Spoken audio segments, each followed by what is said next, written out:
Okay, hello and welcome back. This is, feel silly to keep introducing myself as just Donna every time, but how are you going to know who it is? Yeah, so we are live today because it's Wednesday, as always, but also because no FF14 today or tomorrow. They are doing maintenance to prepare for early access to their next expansion, which officially drops on Tuesday.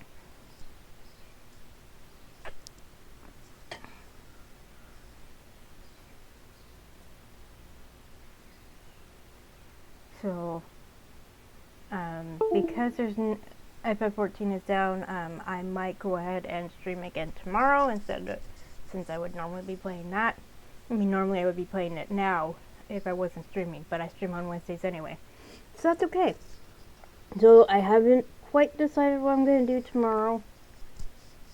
But I'm here in Stormwind, even though we last left off in Red Ridge, because it's a holiday. It's their Midsummer event. Midsummer Fire Festival began last Friday, and it's going until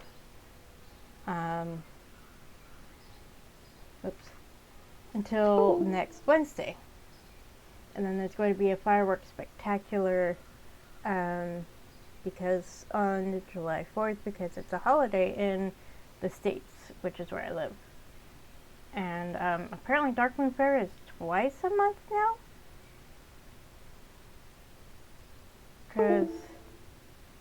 Or like every 3 weeks, because, yeah. So that's that. Oh look, that was Children's Week, was the beginning of May. And I started streaming like around here, so I just missed it. Anyway, so it's the Fire Festival. So yeah, let's see what they got to say. Welcome. Have you yet honored this land's flame? Torch tossing. Have a good one. So you want to be a fire juggler? Do you have what it takes? The dexterity, the reflexes, the courage? If you think so, then let's give you a little practice. Take these torches and run near the bonfire. You'll see braziers with markers flashing above them.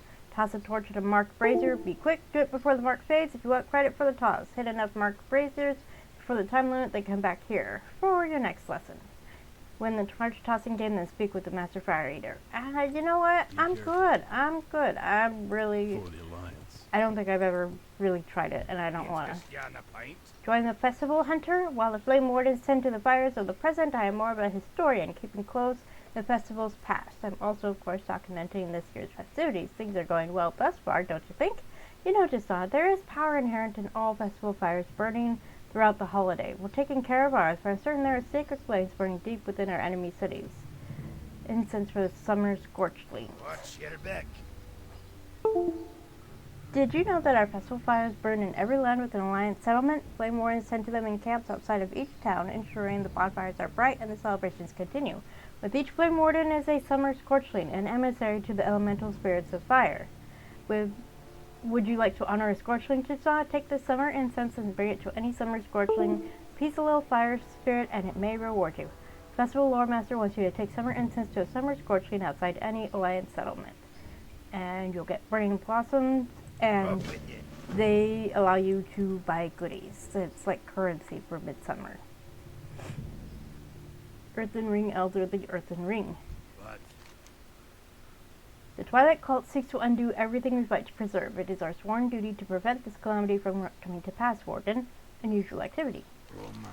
While celebration has its place, Hunter, some of us must look to graver matters. When this festival began, we received reports from Zoram Strand about a sharp increase in Twilight Cult activity. The origins of this holiday are steeped in the very powers those madmen revere. This cannot be coincidence. Go to the camp just south of the Black Fathom Deep's entrance in the ruins and see if the cultists will part with information. Forcefully, if need be, use this beacon to summon a guide when you find it. Quest objectives. Go to the new Twilight camp south of the Black Fathom Deep's entrance on the Zoram Strand of Ashenvale and retrieve Twilight correspondence from the cultists. Then call upon the Earthen Ring guide using the totemic beacon. You will receive burning blossoms.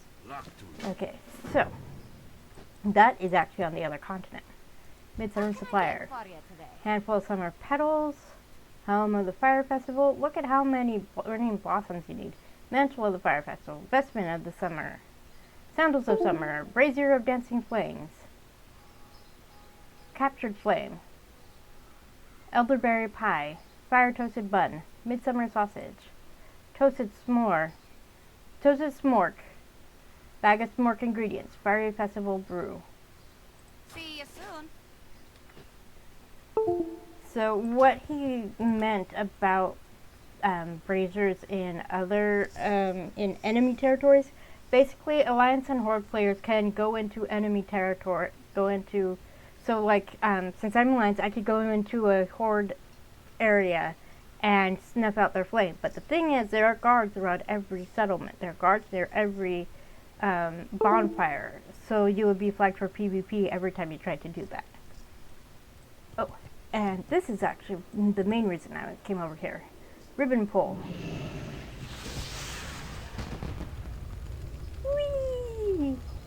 Gives you a buff to experience gained from killing monsters, and it'll last for up to an hour.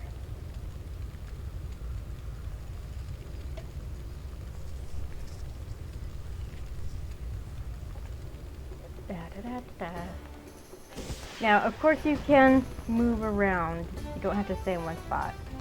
You're going to keep spinning even as you move around. On retail, I would click the pole and then go wander off and do something and come back. And by the time I came back, I had the 60-minute buff. And there have been characters that I went so long before logging back into them, they still had the Midsummer buff because it stops counting down when you log off. Okay, so Zoram Strand, Black Fathom Deeps, is actually on Kalimdor, so we're going to go ahead and go there. So this area actually was destroyed by Deathwing right before Cata. So Cata was actually Deathwing breaking free of his prison, and then he came to Stormwind and destroyed it. Just a quick reminder that if you're watching this on YouTube, you are watching a pre-recorded stream. It is not actually live. If you're watching this on Twitch, it is live. I meant to be live for the YouTube premiere of my stream from Sunday, but I went and got my hair cut. I had let it grow out for, I realized, like 5 years, and it was nice and all, but having to worry about keeping it brushed and washing it, and then having to make sure it dried properly and all of that. It was too much upkeep for me at this point in time. So when I went to my usual stylist, I just told him to cut it to go back to the short hairstyle that I'd been using for years. And he actually cut it a little shorter than I wanted in front, but it's hair. It grows back. I know that there are people who have long hair who've gone to the stylist and asked them to cut it short, and the stylist is like, "Are you sure?" And he's like, "Yes, I would not ask if I wasn't sure. It's hair. It grows back. Don't worry about that." Okay, so yeah. Obviously, since I'm going to Kalimdor, I'm coming over here to catch the boat, and I will return to Redridge, don't worry. But, you know, this is a nice side trip. This isn't going to come, I mean, this holiday is going to come back next June, of course, but that's a whole year from now. And, you know, it's up right now, so may as well. Oh, I forgot, there's something else. So, when you're mounted and you're standing still and you can't fly, when you press spacebar, you get a special animation. And it changes depending on your mount.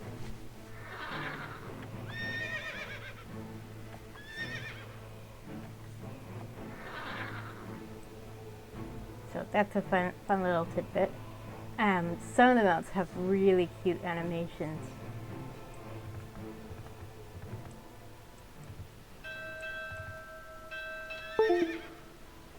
So there's one mount it's basically a cat. You're riding a big cat, and if you press the mount special button, which is what it's called, you can do it as an emote. Oh, I forgot to switch that. But if you type mount special, it'll happen again. So even if you're on a flying mount in a zone where you can fly, you can type that and get the mount special animation. But yeah, the cat mount, basically, it has this beautiful long tail, and it looks back as the tail curls around to the side, and it traces the tail.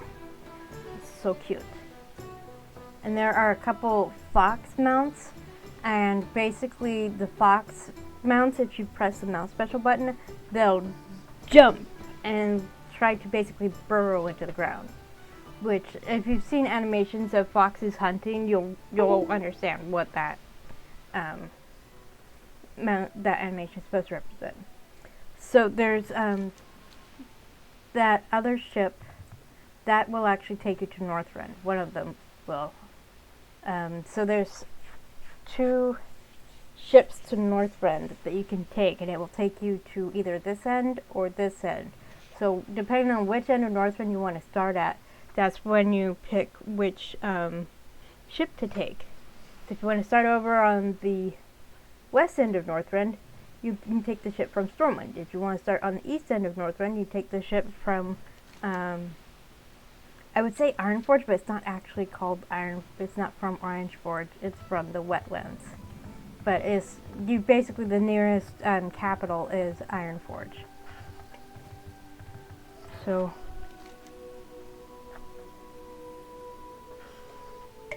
oh, right.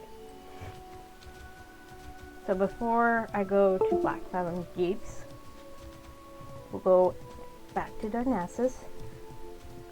I don't know if you automatically get the taxi points. So yeah, here's the quartermaster for Gilneas and for Darnassus. Well, Gilneas and Worgens and Night Elves, basically. The correct term for Night Elves is Kaldorei, but that's what Kaldorei is Darnassian, and it translates to Night Elf. Just like Blood Elves is actually basically the English translation of Sindorai, which is their Thalassian for them.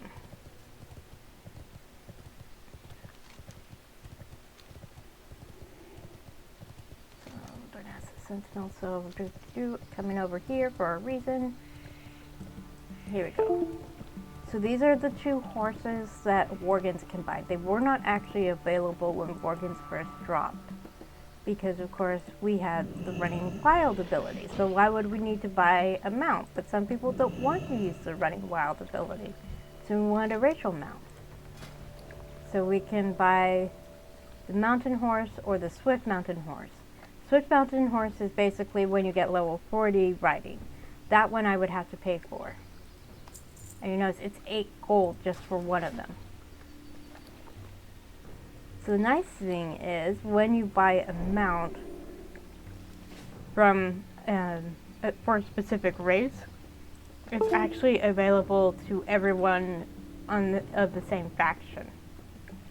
So I bought a brown horse, so now it's available to every one of my characters that are in the Alliance. So yeah, this is a mountain horse, this is a swift mountain horse. So I think they have a different mount special. Yes, the Grace. That's the mount special for mountain horses and swift mountain horses.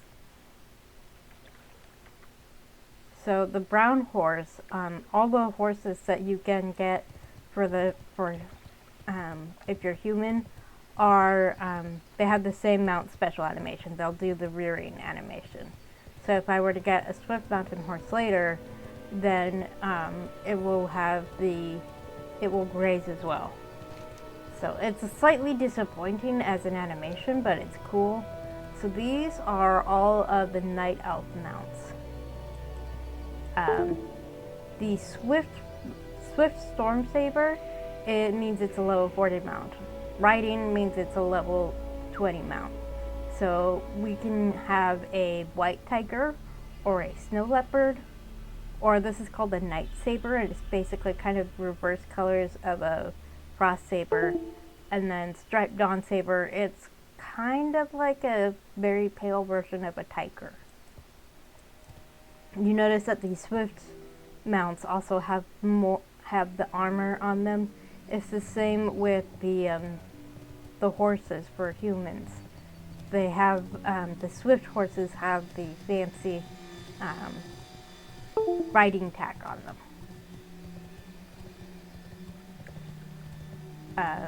One of the swift horses is called Swift Palomino horse, and I love palominos. They're gorgeous, and it refers more to their coloration than anything else. Oh, I forgot to, let's see. Can I ride? Oh, I can fly to Dolinar from here. So we'll do that first. But yeah, Palomino horses basically have this beautiful golden brown coat, and then their mane and tail are this beautiful pale blonde, almost a white. And so the minute that I saw that one of the horses you could get with a Palomino, I was like, I want. But the nice thing is, if you learn the swift riding mounts on one character, your other characters can summon them as a mount even if they're not level 40. So if I were to buy, have a couple characters that are above level 40, and one of them is an alliance. If I were to buy a swift Palomino horse on that character, I could summon it as Justana. I'm now very tempted to do that. Maybe off stream.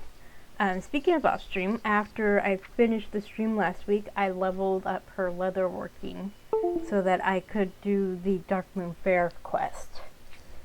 So the only class I didn't get high enough was fishing, and I'm not too fussed about it. Fishing is a very low priority. I find it very boring. I just do it for the sake of it. But archaeology I care even less about, even though I love history, because archaeology is a pain in the butt to do. Fishing, you just stand there and keep doing the same thing over and over again. Archaeology is just, I don't find it fun. They somehow took something that's very interesting to me and made it boring and tedious. Which I suppose that's what archaeology is. It's just annoying that they did that. That they took something that had so much potential and kind of ruined it. Okay. mean, I could have gone back through the portal and then taken the taxi from Darnassus, but oh well. So that's where their Midsummer thing is.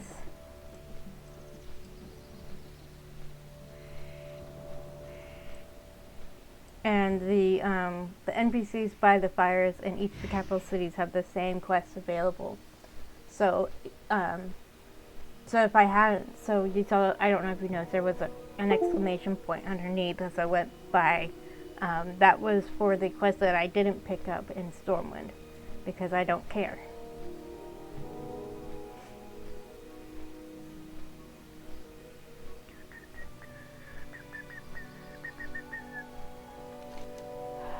Memories, bringing back memories here. I kind of want to do all the starting zones. Okay, so this is Dolinar. So this is kind of their equivalent of Elwyn Forest, Goldshire in Elwyn Forest. Oh, right. So the Summer Scorchling is over this way. It wouldn't be inside, but see, there's the same tent. You look for the tent and you're good.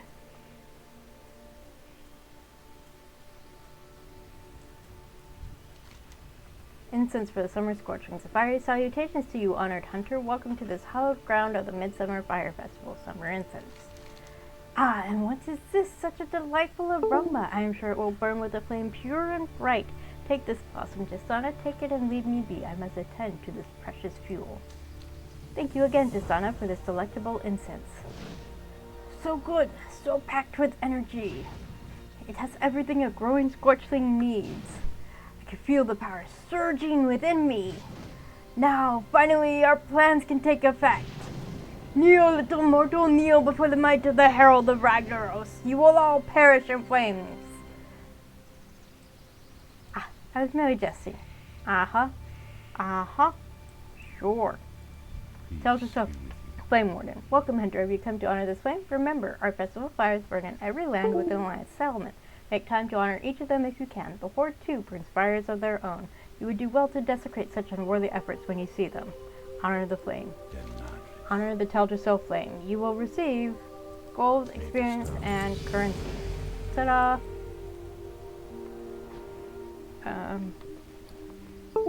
Okay, so it's just, right, you pick up the quest, there you go.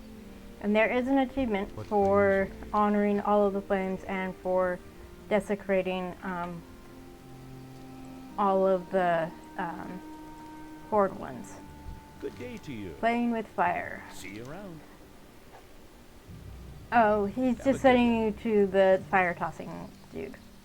Okay. So,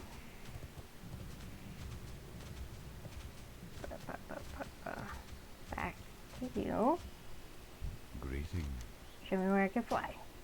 So I can fly to Lordanel, Darkshore. This is Moonglade.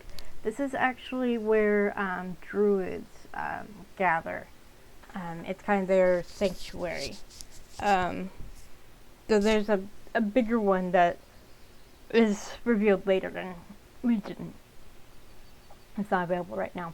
Notice there's a few more taxi points. This is Grove of the Ancients, Darkshore, which is further down along, so these are the same zone. Then Astronar, which is in Ashenvale. And then Forest Song in Ashenvale. That was a long ride from Astronar to Ashenvale. And then Ratchet, Northern Barrens, and then Theramore in Dustwallow Marsh.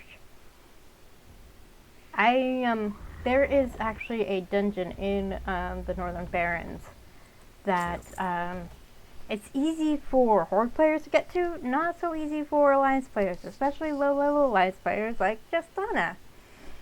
But there are a ton of skinnable mobs in the area leading up to that dungeon. And so, of course, what do I need to level leatherworking? Leather! How do I get leather? By killing skinnable mobs. I needed a ton of leather in order to level up my leatherworking. So I made my slow, painful way to Northern Barrens to get to that dungeon entrance so I could kill all those mobs. Unfortunately, they didn't just drop light leather, which was what I needed. Some of them dropped light hide, which still I could use, or medium leather, which I will need later, but just not now. And on top of that, in order to skin the mobs, I needed to collect all of the other stuff they had on them before I could skin them. So I kept running out of space in my bags. And I don't think there are mounts with vendors on them, which is not available. Don't have that mount in Classic. I had that mount in retail, and I wouldn't have been able to summon it anyway because it was inside. It was in a cave. But there are basically pets, in essence, that you can sell stuff to, but they're linked to a guild, and I don't have that. These are the only pets I have. I have Pebble, Penguin, Hoplet, which is a little rabbit. This is, I think, to celebrate Year of the Rabbit, whenever that was. Glub, a goldfish, and Cypress, which is basically a type of dragon. It's like a tree dragon, I guess. So, yeah. Okay, and then, you might remember point of contact Brubaker from last stream. I picked it up right at the very end. And then I remembered there's a quest that you can get that's actually a little ways away from Lakeshire. But I don't think I spotted it because it was actually kind of low level, because once you get above a certain level, the quests that are really low for you, you don't even see an exclamation point for them. But I remembered the quest from having done Red Ridge before. So I went ahead and picked it up. I did not finish it because I wanted to do it on stream. So when you have a flying mount, you can actually make this flight yourself. You don't have to take the hippogriff. But why would you? I mean, for the heck of it, yeah, but if you can just take the taxi, why wouldn't you? Give your hand a break, let yourself stretch, maybe go get some food if it's going to be a long flight, you know.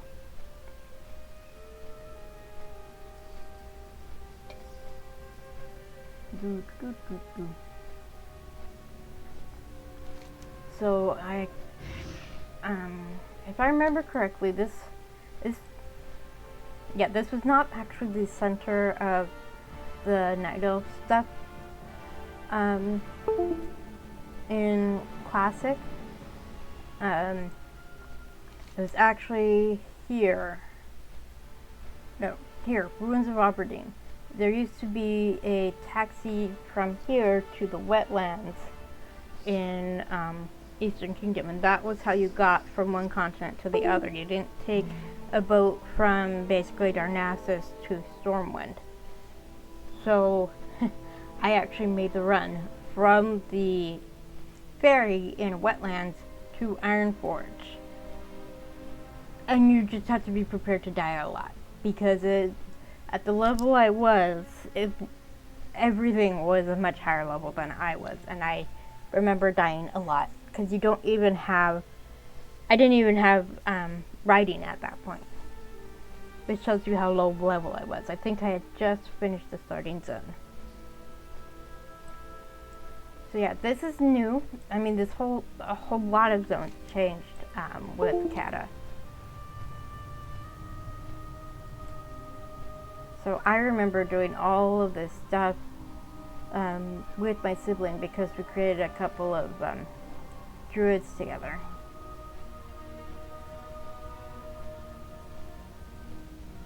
So, like, the whole game is just everything will remind me of my sibling, because we did it all together.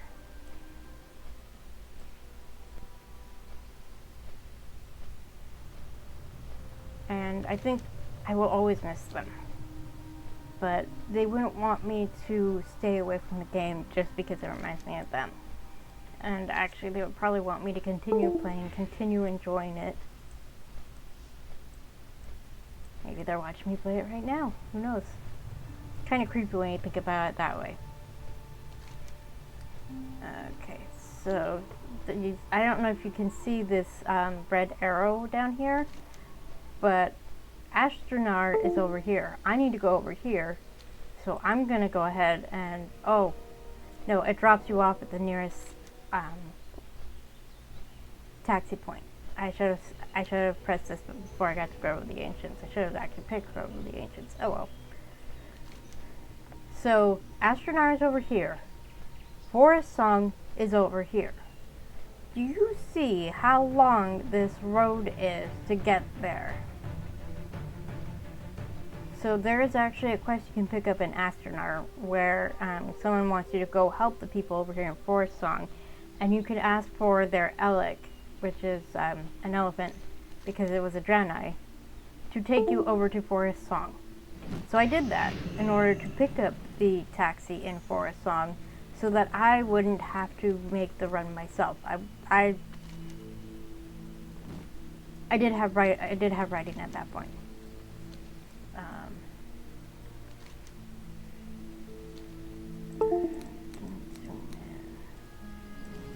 No, those are just regular quest killers. See, she's the one who gave me the quest to go to Forest Song. And once I got over there, I actually abandoned the quest. Because I don't know if I'm actually going to do it, but I want to save it. So now, we have to make the long ride back over. I knew I should have... Well, it was basically going to be a long ride regardless of which taxi point I picked.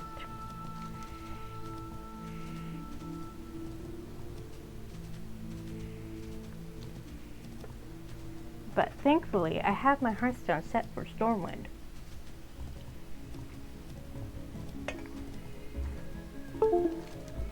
So, Black Fathom Deeps, because this is Zormstrand over here.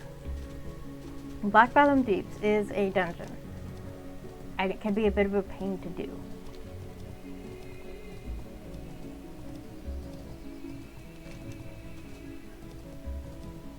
So there's actually a horde camp over this direction. Because not all zones are purely Alliance or purely Horde. There are zones where both factions have quests to give. It just so happens that so far I've only done zones that are purely Alliance.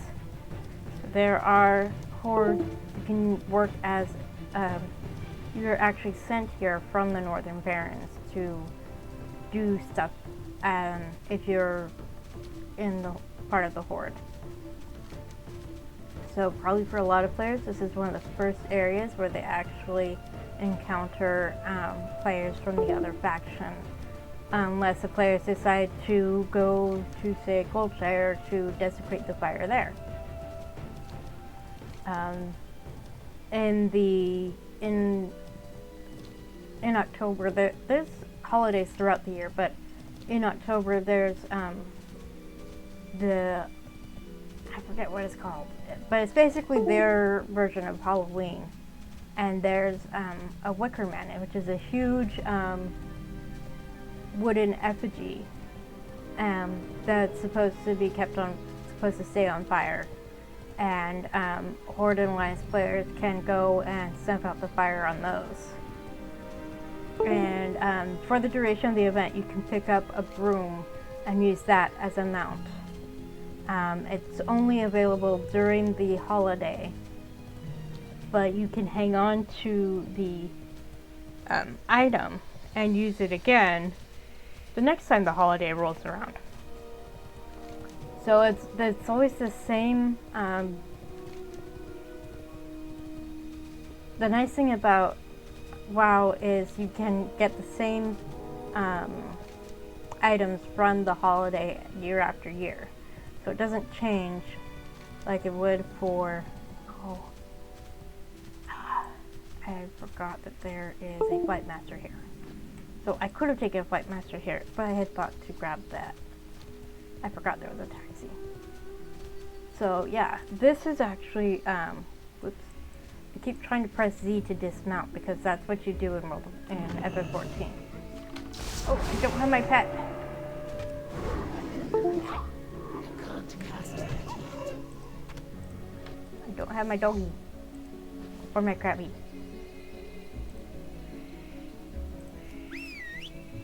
There. Now we do. Okay, so these guys are actually who I want. The Twilight Flame Guards. Come on. There we go. Nothing from you. So these guys are only present during the holiday. The Twilight dudes. But the Naga are always here.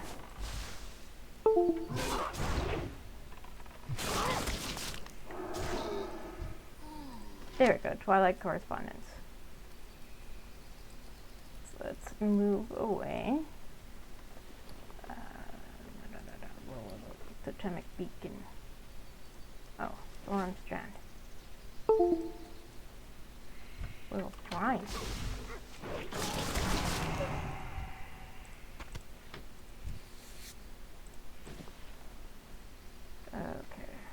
So it says Ashen Vale up here. I think I need to be somewhere where it says Storm Strand. There we go.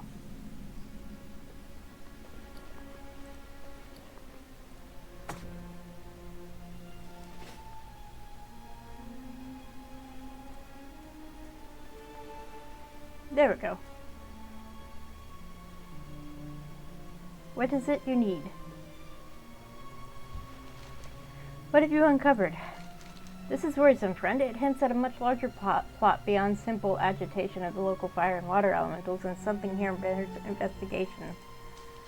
An innocent disguise. According to this, it seems there's another encampment of the cultists to the northwest of the large gathering on the Zoram Strand, and they are speaking with guests.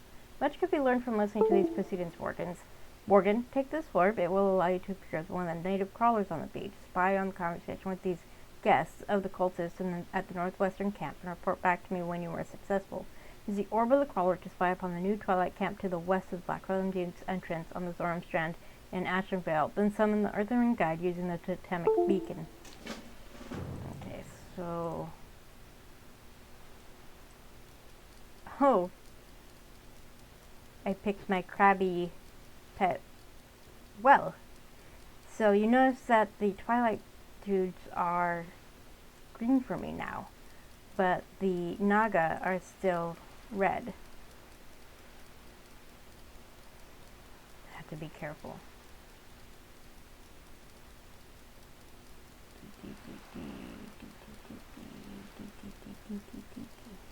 We're just two crabs out for a walk, don't mind us. Northwest, so keep going this way.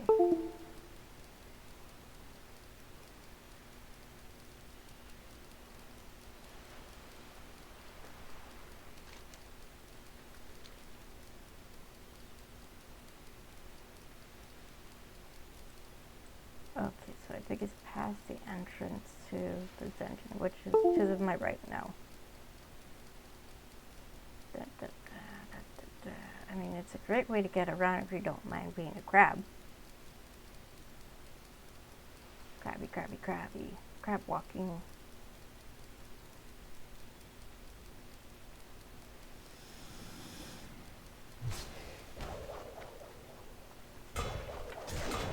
It's too far away.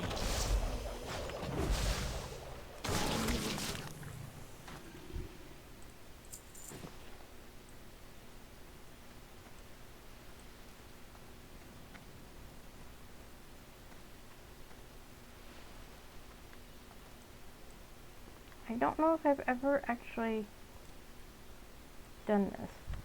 I'm out of range.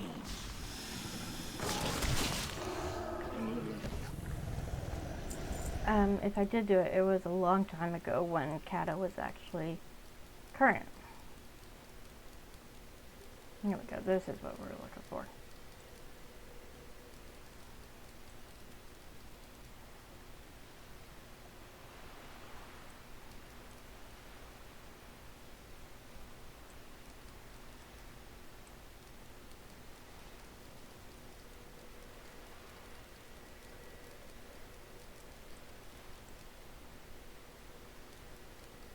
ice stone should be the last of them. Our coordination with Neptune's forces will be impeccable.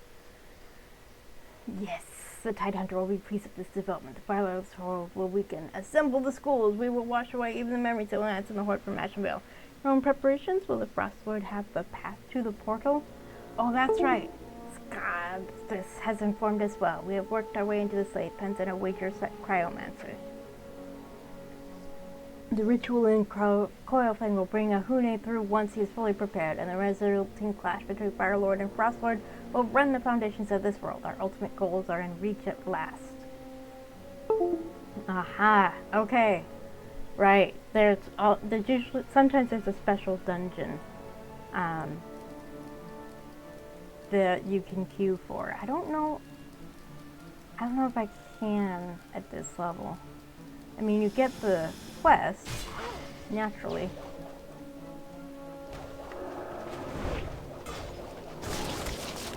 Still recharging. I don't have a target.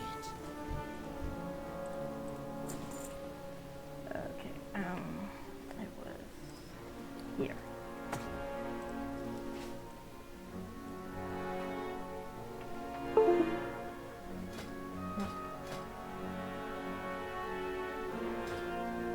There you are. What is it you need? Have you learned their secrets? Orb of the Crawler. They seek to summon a Frost Lord into our world? No, they cannot tip the balance.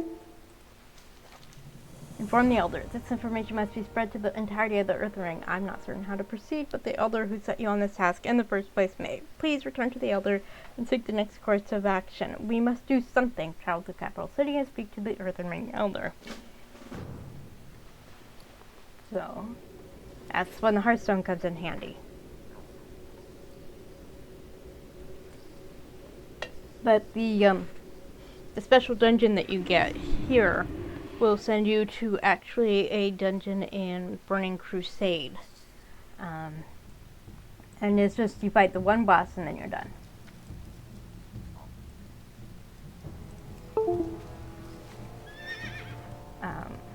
And there's unique items that the boss drops, and the level of those items. They're usually accessories, so like a ring, necklace, bracelet. Those usually, the attributes will change depending on which expansion you're in. Twilight Cult seeks to do everything we fight to preserve. It is our sworn duty to prevent this calamity from coming to pass, Worgen. You'll come back. This is grave news indeed. We must do everything in our power to stop this war from coming to pass. Go on then. Striking back.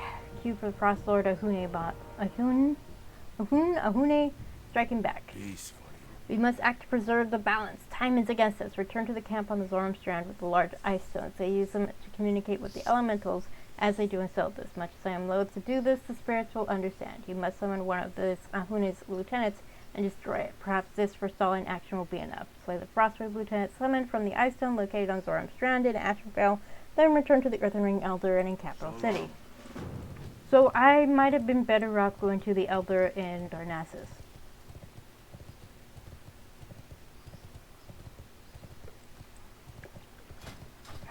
This one. Return random classic dungeons, specific dungeons. So Wailing Caverns, Shaofeng Keep, Black Fathom Deeps, and Stormwind Stockade. And that's actually right there. That's Stormwind Stockade. You see the meeting stone?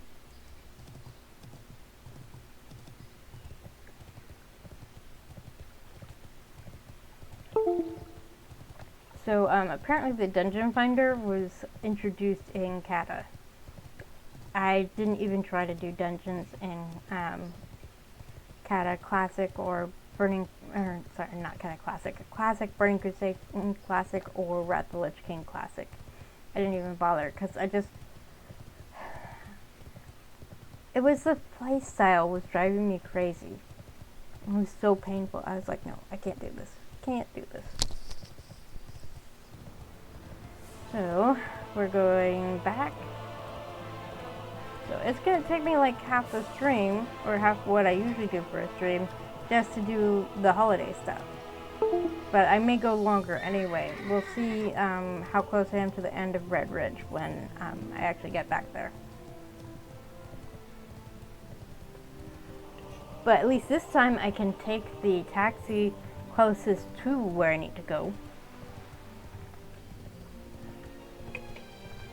But I mean, if you look at the Ashenvale as a zone, that is a huge zone.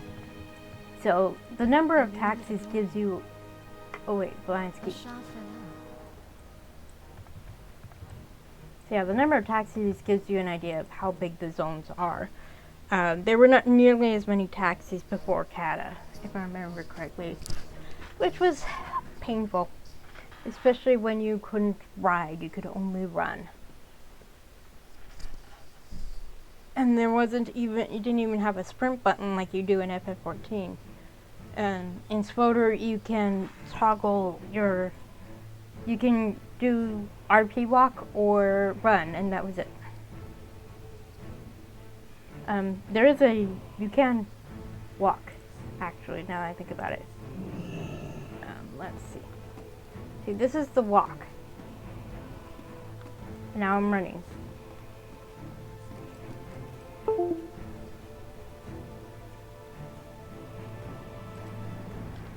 Let's dance while we wait.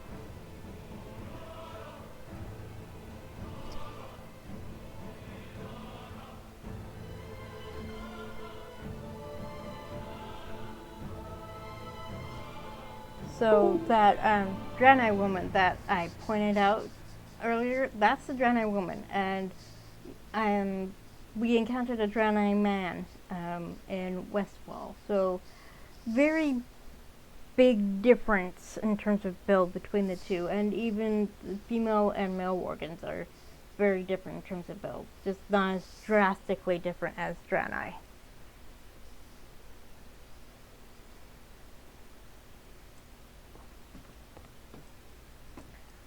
But I remember wanting to play a blood elf, so I went to create a blood elf, and I looked at the female blood elves, and they're twigs. They are tinier than female night elves, and I was like, no. So I ended up creating a male blood elf. And then my brain got away from me. I started coming up with headcanons for him and for my alliance characters, and then I went ahead and created a blood elf to play with both my siblings, my brother and my sibling, and that time I did create a female blood elf because I got over the whole twig thing. I'm just like, this is stupid. But we wanted to play blood elves together, so we did the Blood Elf Starting Zone and Eversong Woods, which is their equivalent of Elwyn Forest. And then instead of continuing in Ghostlands, which was the next zone, we actually went ahead and went to Silverpine Forest, which is the zone that Gilneas City is located in. I think by that point, I had done Silverpine Forest before. See, there's the boat from Nathland. By that point, but it was still fun to go ahead and do it.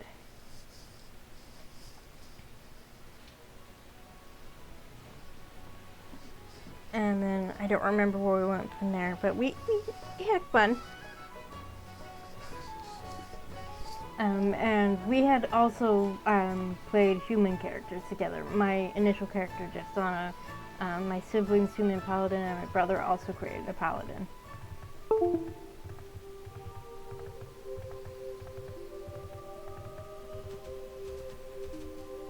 But my brother never really got into SWOTR, Star Wars The Old Republic. There was just me and my siblings that really got into that. And I have always been, in a way, more focused when it comes to playing games like these.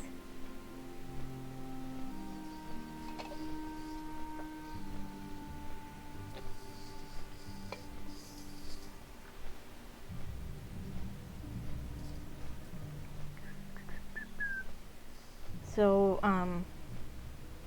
I have come up with other family members for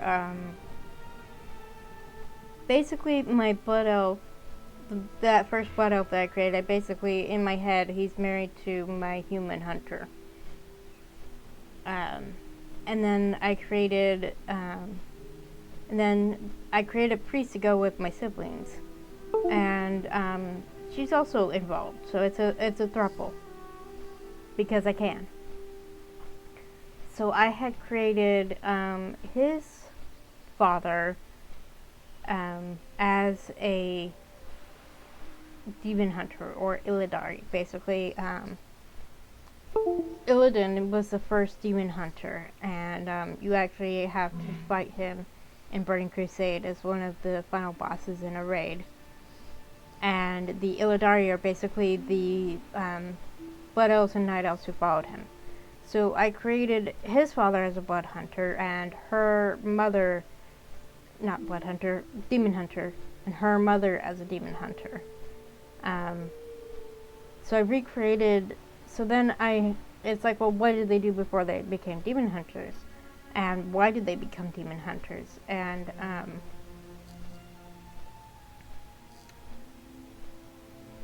basically, my blood elf hunter's father was a hunter himself before he became a demon hunter. And he became a demon hunter because he lost his wife to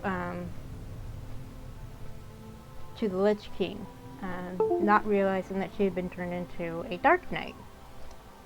And so he wanted revenge, so he became a demon hunter. And her mother, she ended up having to fight. She lost her faith in the light because she was a priestess before she became a demon hunter. And she ended up having to fight her own, I can't remember what. Basically, she had 3 children. The priestess, and then I think she had an older brother who ended up becoming a paladin. His story was similar to Liadrin's. And then they had another sibling. I can't remember I think they were the youngest, and they were basically a guard in Silvermoon, and they were killed by the Scourge and then raised as a Dark Knight, and her mother had to kill them in order to keep them from... I would have to go back and double check, but basically she had to kill her own child, because they're non-binary. She had to kill her own child, and she lost her faith in light because of that. When her family, well, I wouldn't say her family was, her daughter comes from a family of members of priests and priestesses, but I can't remember if it's on both sides or just the one side. It just so happened that both her parents were priests. Her brother, I want to say he was a priest too before he lost faith, but instead of becoming a demon hunter, he became a paladin. And how blood elves became paladins was different from how it usually works for other races. But I guess I had to justify how blood elves became paladins in order for lore reasons, though why it couldn't just be the same as all the other races that can be paladins, I don't know. So it's one of these. Alright.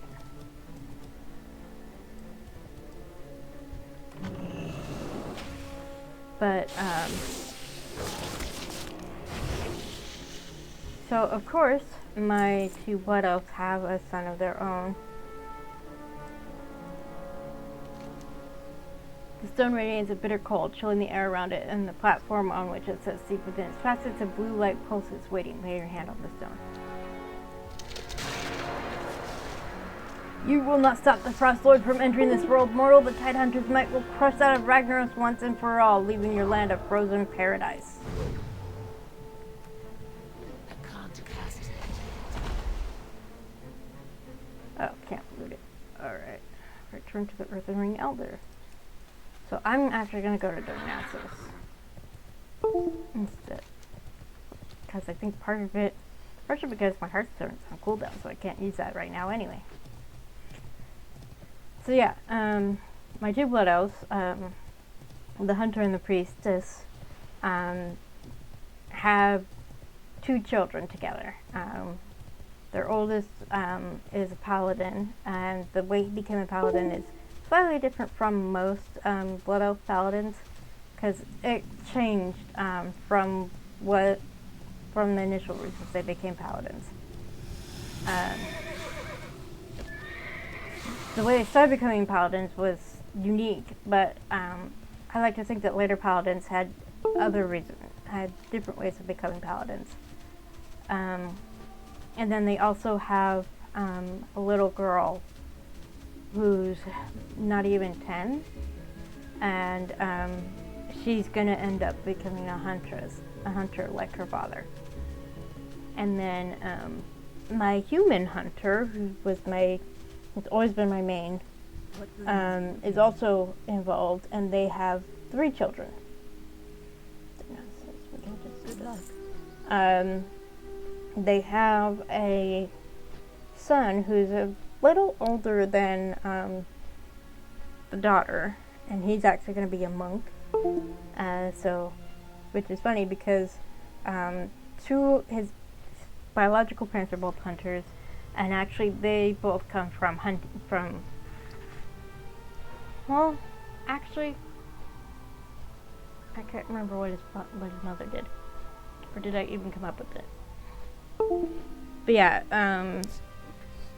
my human hunter, Justana, she comes from a family of hunters. Both her parents were hunters. She and her twin are hunters, but her younger sister, which was created by my sibling, was the odd one out in being a paladin. But my Blood Elf hunter, his father was a hunter, and his mother, I don't want to say she's a paladin because that wouldn't have been an option before she became a Death Knight, but I think before she was a Death Knight she was probably a warrior too, or maybe a rogue. That would be interesting. I have to think about it, because I don't think I came up with more of her backstory beyond she was killed by the Scourge and raised as a Death Knight. So yeah, but anyway, their son is a monk, and then she's pregnant again, and this time with twins. Basically, they're like, the twin girls are a perfect mix of Blood Elf and human. So there's actually a canon couple. One of them is human, Turalian, and I don't think he was married to Ilaria, who's actually was kind of a big name amongst Blood Elves. And they have a son, and the son uses the Blood Elf model, but I like to think that the twin girls are actually perfect blends of Blood Elf and human. One of the Kirin Tor mages is actually, I think he's married to one of Ilaria's sisters. There's 3 Windrunner sisters. There's Sylvanas, who was killed during the Scourge invasion and raised as a banshee and eventually broke free and is now the leader of the Forsaken. And then the oldest is Ilaria, and she was the Ranger General before she disappeared to fight the Burning Legion. And then I think Sylvanas was, I would have to look it up. I can't remember if Sylvanas was the youngest or not. I think she was. And then there's the third sister. Gosh, I'm blanking on her name. I'd have to look it up. But the third sister, she's actually a member of She's not a member of the Horde. She's not technically... Well, the three sisters, they're technically not Blood Elves, if I remember correctly. They're High Elves, which actually use the same models as Blood Elves. It's a thing. But she actually spends most of her time in Dalaran, which at this point is in Northrend.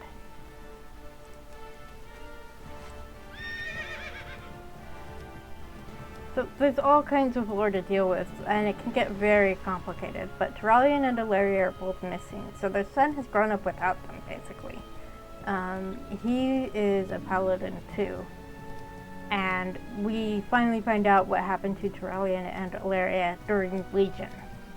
So that would be, so this is Cata, so then Mists of Pandaria, the World of Warlords of Draenor, and then Legion. So that's 4 expansions to find out what happened to them, and they've been missing since the beginning of World of Warcraft, even before. See You have done well. It may seem a small act, but even this can aid the fight as a whole. Take this with my blessing in return later, as I may have more for you to do. 5 daily quests complete. Cool. Okay, so can I queue for it? No, I cannot. Awesome. Okay. Still can't use my Hearthstone, but that's why I just went ahead and rented on S's. So we can actually just take the boat back to Stormwind. So I guess you can keep doing that quest to fight the lieutenant, but probably not going to. He's not at this point. So, Night Elf Commoner, what do you have to say? I am listening. Master of Summer Lore. Asha Selah. Festival is a time for fun and laughter, there's no mistake. It's important, however, that you understand the origins of this holiday. Education should be sought out and savored. The Festival Lore Master in the Alliance capitals can guide your way. Go now and learn. Speak to the Festival Lore Master in any capital city. Farewell. Alliance capital city. I mean, I could just go back and go back to the other fire, but, you know, I need to go back to Stormwind anyway, so I can go to Redridge. So yeah, it took me about an hour to get through all that. And part of that was just getting to and from places. And I may have just missed the boat. I don't know.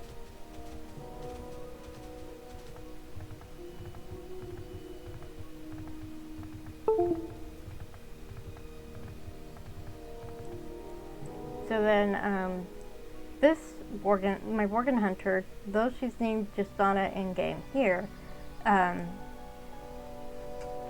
it's technically supposed to be Artemia, but like I said, I couldn't pick that. I was so mad.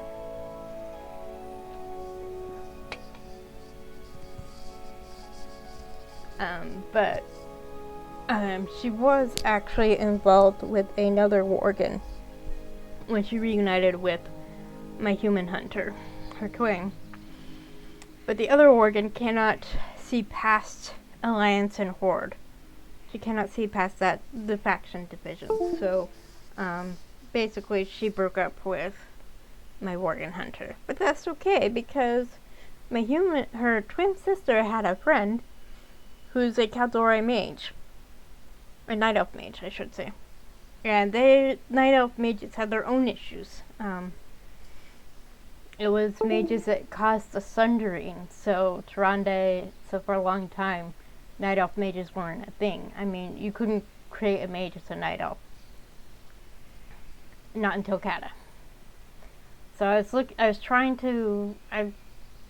eventually branched out from hunters because I wanted to try some of the other stuff. So I was like, well, let's try a mage. Mages are super squishy, for the record. So I created this Night Elf mage, and it's fun, especially if you have friends who can take the hits for you. Turned out she was friends with Justana. So Justana introduced her to Artemia. And they became friends. And this was, I don't know when this was.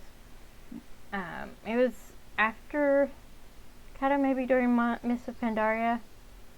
But it took several expansions for the two of them to admit that they actually liked each other.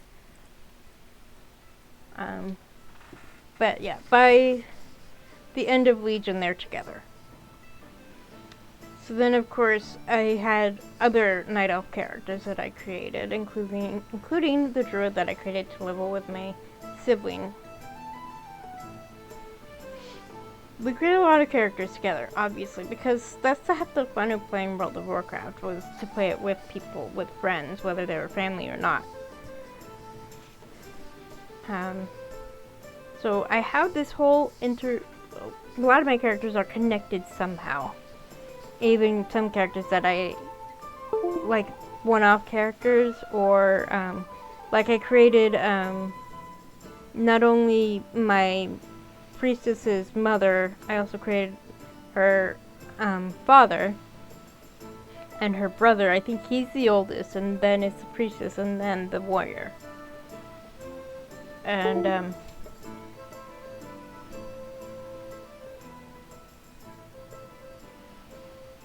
then I had originally created a Blood Elf Paladin, 2 different Blood Elf Paladins, before I finally settled on the third one, because by that point Mists of Pandaria dropped, so the playstyle for Protection Paladin wasn't the same. So I found it easier to play Retribution Paladin, which is really weird because when Cata I found Protection Paladin easier, so it's really weird the way my brain works sometimes. But the skills for the various classes have changed from expansion to expansion. But the one class that I have always enjoyed playing, regardless of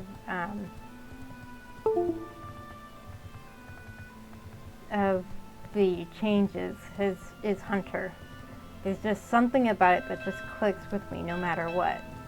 And it's the same with other games. Like in Dragon Age, I always play an archer rogue first, no matter what. So the new Dragon Age game should be released in the fall. Probably not going to pick it up until after the DLC are released, and then I can just get the bundle. So I will play an archer rogue for that. But for Origins, I played a Dalish elf. Obviously, for Dragon Age 2, you don't have a choice. You're always going to play a human. And then in Inquisition, I chose to play a dwarf rather than a Qunari, though those were the 2 that I hadn't started with before. But I picked a dwarf because The Hobbit had been released, so I was on a kick for a dwarf kick, basically. So I wanted to play a dwarf. So for Veilguard, the new Dragon Age game, I'm going to be a Qunari. I always play female first if at all possible, if I have a choice. So a Qunari woman who's an archer rogue, and then the next big decision is what faction. So one of the factions you can play are Grey Wardens. Well, we were a Grey Warden in Origins. Why would I want to be a Grey Warden again? I mean, eventually I'm going to play all of the factions. Considering you have 7 companions that you can romance, and I did not read that. Oh well. So my buff is almost out, so we're gonna click this. So yeah, so I'm going to do at least one faction, at least one rook from each faction, and romance each of the companions at least once. So I usually start as a woman, and if I can romance a female character as a woman, I will absolutely do that. So the characters I'm torn between for romancing are the Qunari and the dwarf, because they finally have a dwarf romance option. And they gave us a Qunari option in Inquisition, but that's not going to stop me from romancing a Qunari again. And apparently, if you don't romance either the dwarf or the Qunari, they will possibly get together. So that'll be fun. Okay, got my buff back. That's actually a good gauge of how long I've been playing. Because it took me a while to actually get to the point of doing that. So I've been streaming for about an hour and 10 minutes. So off to Red Ridge.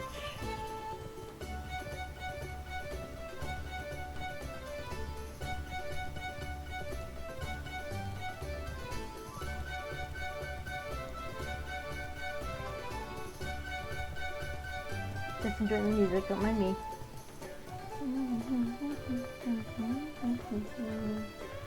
So this is a flying trainer. Well met.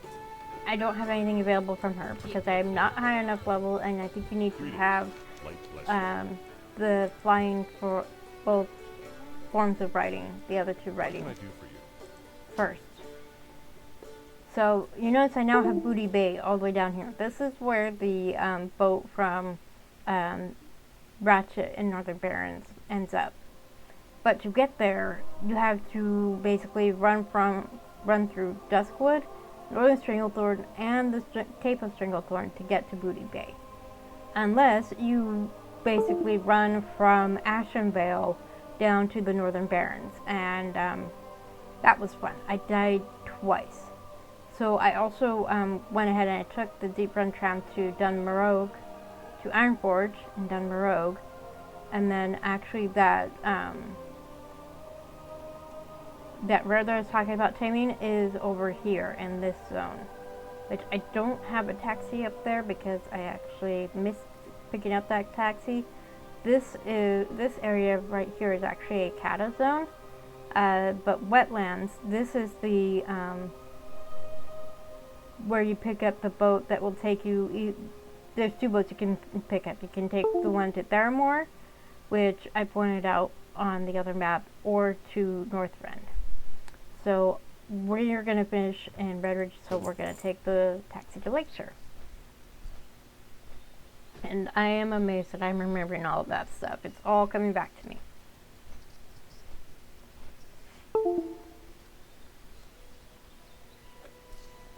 So it usually helps to have a good idea of where in the continent you need to go when you're looking at that map for taxi destinations. So looking at the calendar, we should be at the tail end of the Midsummer Fire Festival next week. And then 2 weeks after that, we'll be in the middle of Darkmoon Fair. I don't know why it still has Darkmoon Fair going. Oh, is it still going? Oh.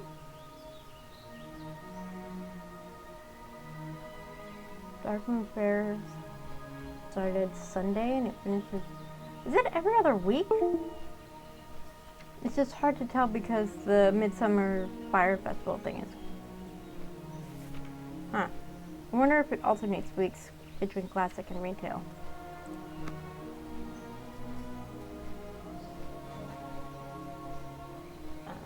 I may check on that when we finish in Red Ridge, depending on when that happens.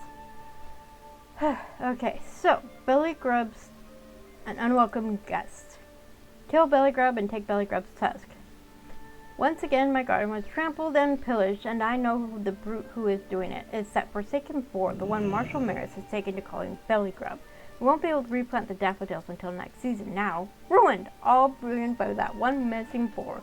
Put an end to that pest. Show me his tusk and I'd be happy to reward you. Seems to spend his time foraging in the fields southwest of Lakeshire, but occasionally he roams over here and into my garden. Excuse me. You will receive silver and experience and bouquet of scarlet begonias. It's an offhand. It's basically for the casters who have basically just a wand. If you can either equip a staff like she's wearing, or you can equip a wand and an offhand, and combined they'll give you the same stats as the staff. So I don't know why I didn't do this last week when I was like, oh, I forgot to pick up the taxi.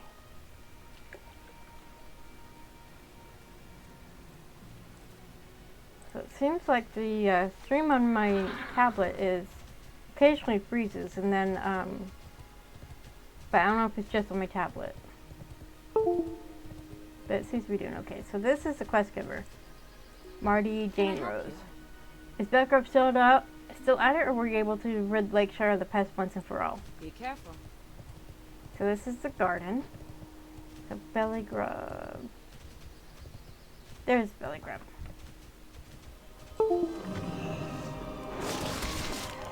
But you notice, I don't know if you noticed, but the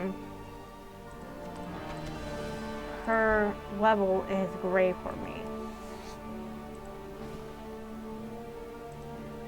So it doesn't give you the quest level for the quest, but the actual exclamation point for it didn't even show up overhead. I just knew about the quest because, of course, I've done this before. Hey there. Safe travel. Finally, the mess is laid to rest. Thank you, Justana. You have done me a great service. The garden shall be in full bloom this season. Farewell.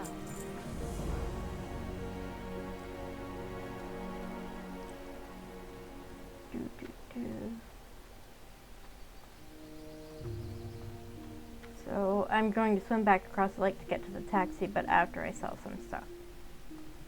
You need something? Boiled clams. You can see I was at work with my cooking. Oh, I should have tossed some of this stuff in the vault. My vault. I need to open that. Okay, I can sell that. I can sell that.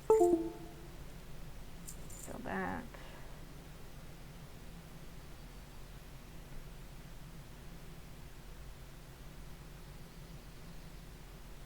Okay. See you later.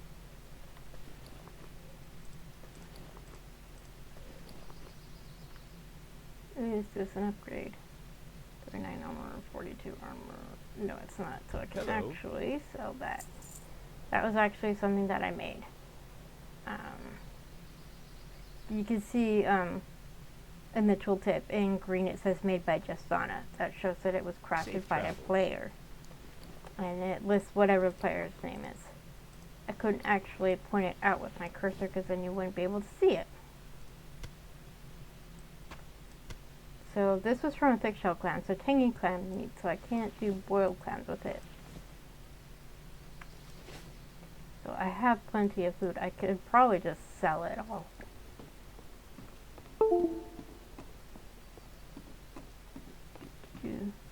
Whoopsie. Hello. Fell into the water. Oh darn, I'm gonna have to swim.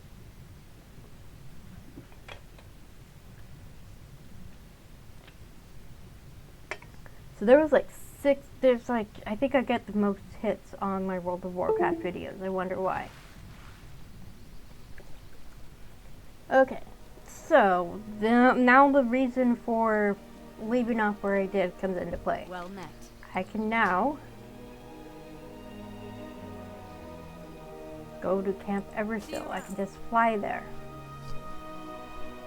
Now, why didn't I fly directly there? Well, I had that quest to kill Belly Grub.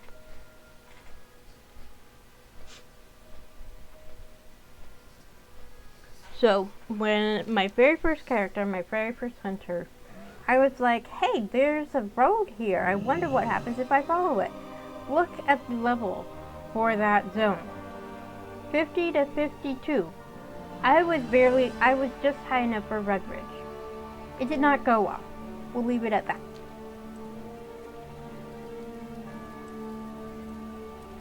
So these guys all have quests for me, but I can't see the exclamation point. So, low level quest. There we go. Bravo Company Field Kit, Camouflage. We're gonna need some supplies before we take out the Blackrock Army and save Red Ridge. That's where you come in, rookie. Keisha put me in charge of getting camouflage together for the Bravo Company Field Kit. What I need you to do is head south to do a little gardening. There are two parts to this little adventure that you should know about. 1, leaves, and 2, fox poop. We need them both. What did you think camo was made of? Head south and gather what I asked for, lady. Gather 5 piles of leaves and 5 pieces of fox poop. The infamous poop quest. It seems like there's a poop quest in almost every expansion for World of Warcraft. They find a way to work it in. Bravo Company field kit. Chloroform. The first part of this mission is all covert ops. Just to that end, we need to be able to incapacitate the enemy without making any sound. To do that, we're going to need chloroform. The mech dwellers at the bottom of Lake Everstill hold chloroform in their glands. I'm going to need you to go underwater and recover mech dweller glands. Think you can handle it? Come back to me once you've recovered enough glands. Where's the lake, you ask? Open your eyes, dummy, directly west. You'll be able to choose one of these rewards. Vial of chloroform, mech dweller gloves. Now this is an upgrade. Everstill breastplate. Danforth. Hunting the Hunters. Just south of here on the Lake Ridge Highway are a group of Blackrock orcs that stalk the forest under cover of darkness and ambush the uninitiated. That group is the first line of defense for the Blackrock army. Their scouts reporting everything they see back to the central command. They need to be taken out, or our mission here could be compromised. Head south and kill every Blackrock hunter that you see.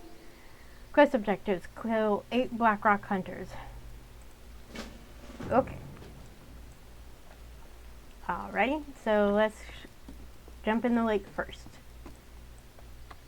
Whee! Okay.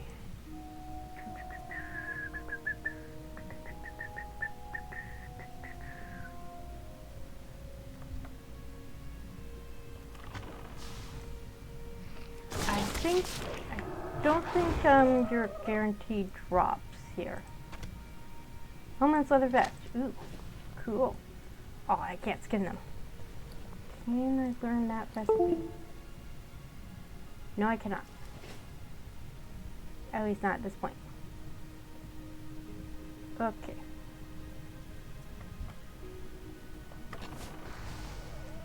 Wow.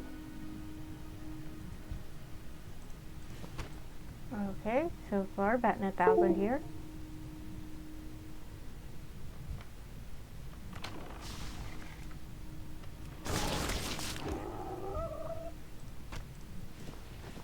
Doing good. Is this guaranteed drop? I mean, sometimes they're not, and it's kind of but apparently it is. It's just finding it out that's the issue. So that's 4.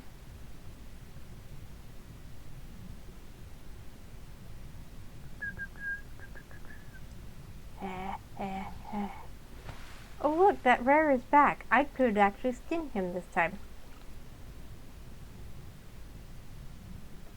Because my skinning is very high. Because I was getting skill ups from killing all those mobs in that cave. Okay, that's 5.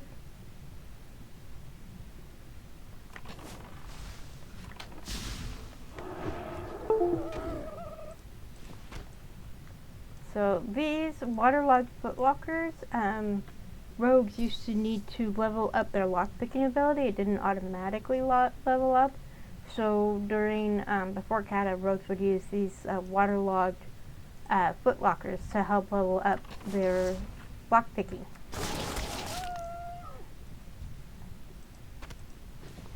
Seven.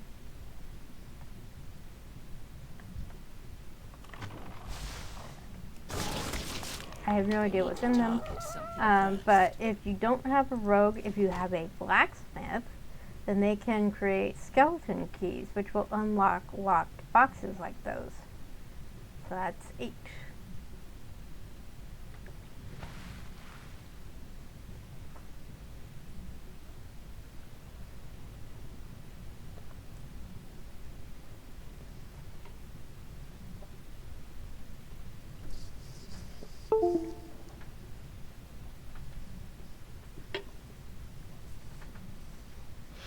So I don't think I've ever actually unlocked those because what was the point? But I do check on Wowhead, and I was curious about them, so I looked them up on Wowhead. That's wowhead.com if you're curious, and it's a place where fans can share info about the game, and there are comments on the waterlock footlockers that basically indicate that's how rogues would level up their lock picking. Okay. Have some chloroform. Or molecular glands. Did you recover the glands? Perfect. Those orcs won't know what hit them. Literally, I'll need a few minutes to get these in working order, and then I'll put them in the Bravo Company field kit. Okay. I think... yes.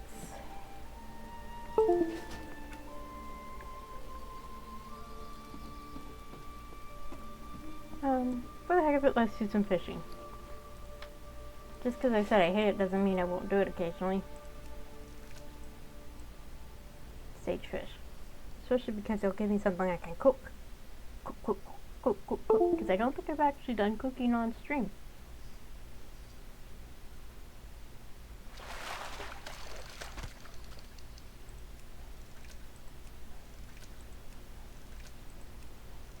There we go. You see this circle? As long as the bobber lands somewhere in the circle, I will most likely get sagefish. And you can only fish so many. It lasts for a certain number of casts. And if you have more than one player fishing from the school, it disappears quicker because it's a combined number of casts. It's not a certain number of casts per player.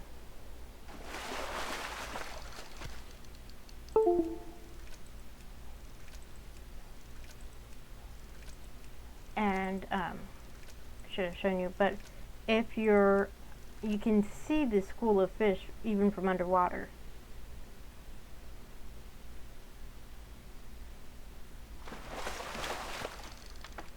So if I want to go for that floating debris, I would need to kill all those murlocs.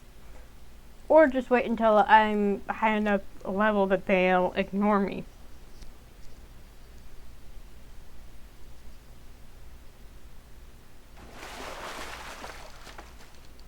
I didn't expect to get these trunks.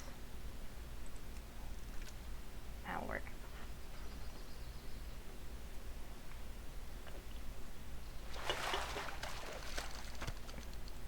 Okay, so you can see the other fishing, that other circle there.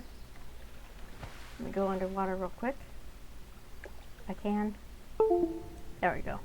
You can see them from underwater. And you can swim through them and it won't make it disappear.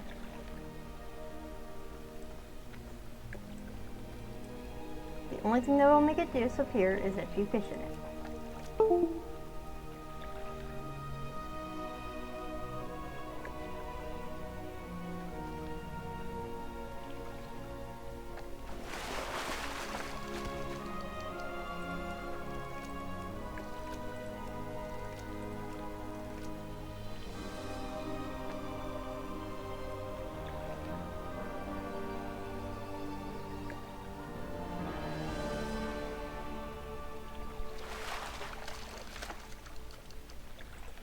Gonna have to open those trunks before I can continue on.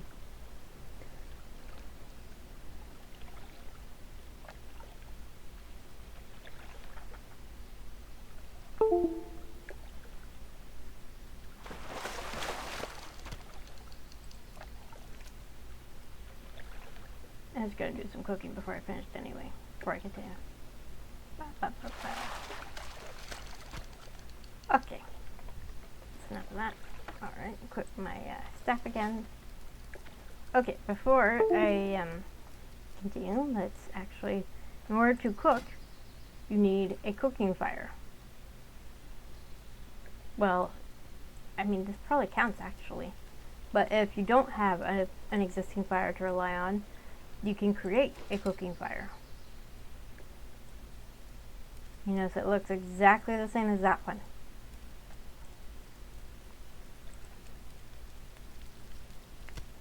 So, smoked sagefish requires cooking fire. And then this also indicates how many of the particular ingredient that you need. One sagefish will give you one cooked sagefish. Well, one raw sagefish. So now, I have 13 smoked sagefish.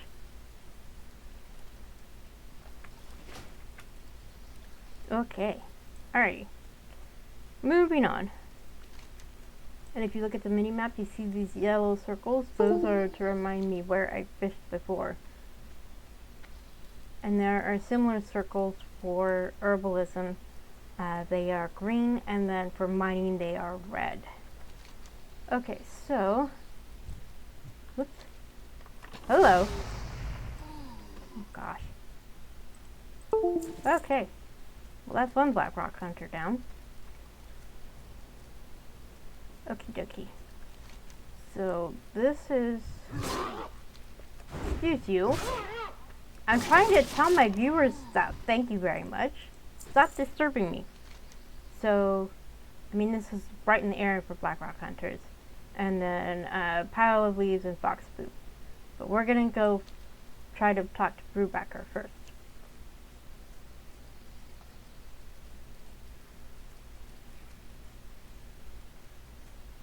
Ooh. There's a treasure chest. Excuse you.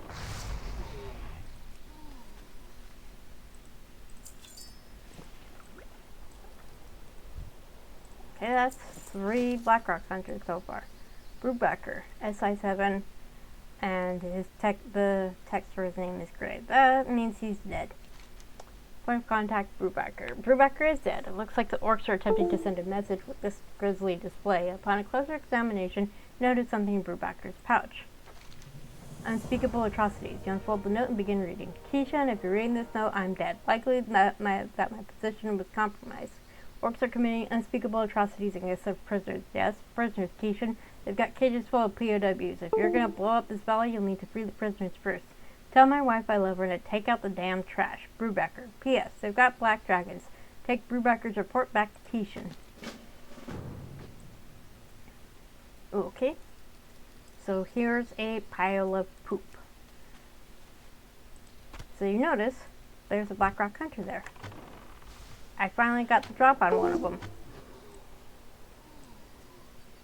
Now why can't we throw spears? Okay.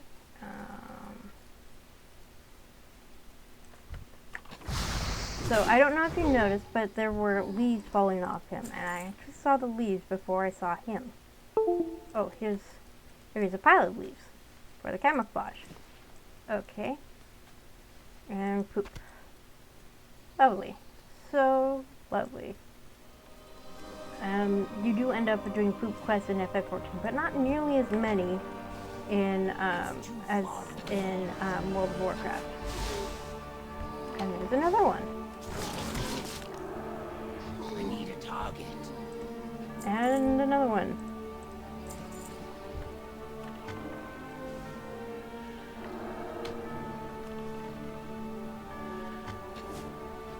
There we go.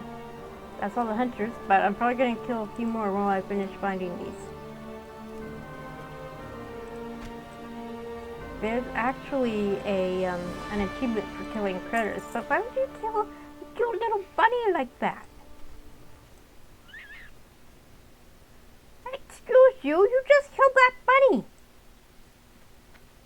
Stupid condor. I'm almost got all the poop. And almost got all the leaves. So, last pile of poop. And there's another hunter. I'm ignoring you because I'm not close enough to aggro him. And leaves. That's it. So back we go to turn in the quests and tell Keishan that they've got POWs. Just like he was.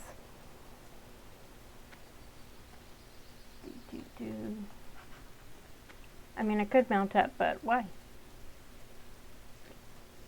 It's pretty here, despite the quests. Danforth. Great work, Jason. We need to move quickly before they send for reinforcements. Right, he was the one who had me kill the hunters. Leaves and poop, that's what I need. Nice job. Okay, I'm gonna go ahead and put the camel in the box. We should be ready soon.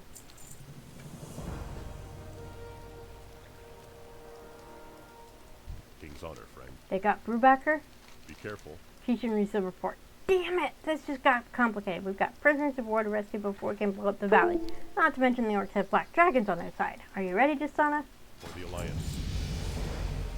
Level 25.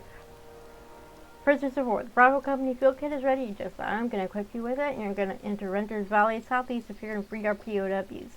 I'm sending Jorgensen with you to watch your back. Now, the prisoners are being held on the northeast side of the valley in a large cage, but the key to the cage is in a cave on the south side of the valley. You will have to steal the key, create a distraction, and free the citizens. Good luck, Justana. I'll be in touch with the field kit. Free the prisoners of war locked up in the prison at Renter's Valley. Be careful.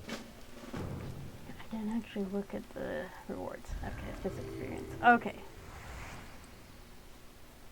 So this is when it gets really funny for Draenei. Activate your Bravo Company field kit now. Stealth your party using camouflage. Activating the kit. I think I need to actually dismiss my pet. So we have 3 abilities. We have camouflage, we have distraction, and chloroform. So camouflage covers the user in fox poop and leaves, hides them from sight. Distraction creates a distraction that any orc within 30 yards will investigate. Chloroform, 5-yard range, knocks out a Blackrock orc, may only be used from behind the target. So camouflage it is. So this is how Worgen stealth, which we've seen before. Draenei walking stealth looks hilarious. Sometimes a distraction can backfire and cause the orcs to become suspicious. In those instances, the orcs will actively search for us. It's best to keep a good distance from any orc detecting stealth. And we'll be able to tell if they can detect stealth. So we're actually going to go this way instead of taking the long way.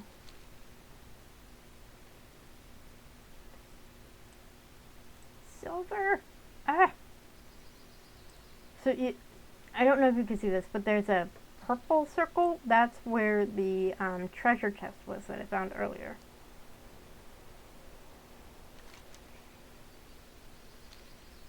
So we're gonna keep going this way. Now, if this were D&D, Jorgensen would actually have disadvantage on stealth checks because he's wearing, I think, plate armor, which is renewing Renter's Valley. These orcs are tough. Make sure you are camoed. Create a distraction so that you and Jorgensen can slip by unnoticed. While camouflage, we are hard to detect when we are behind creatures. So actually, we're okay if we stick over here. Renter's Valley. So I usually, I just skirt around the edges. This is proceed. So if you don't finish the Red Ridge quest, you can actually farm herbs and ore. But once you finish the quest in Render's Valley, you're SOL. All the ore and herbs in this area is gone. Okay, so we need to get in this cave. So to get past these guards, we need to use a distraction. Once in a while, we'll come up against a lone orc that stands between us and victory. Chloroform is often best used in those situations. Just remember to apply chloroform, we have to be behind the enemy. So over here.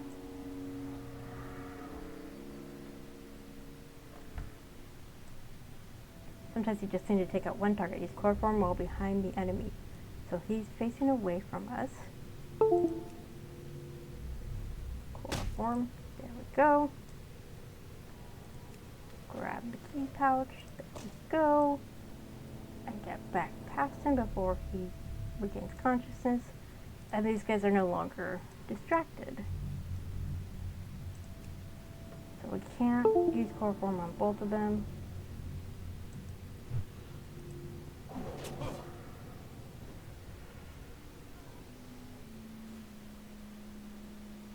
So I guess we aggroed that one guard. So Jorgensen is fighting him.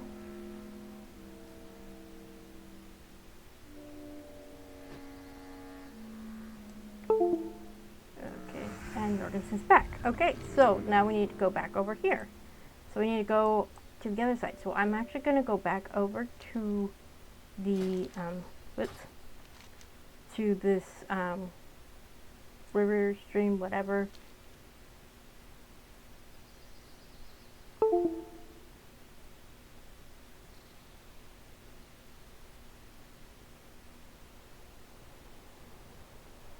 Oh yeah, trigger warning for spiders.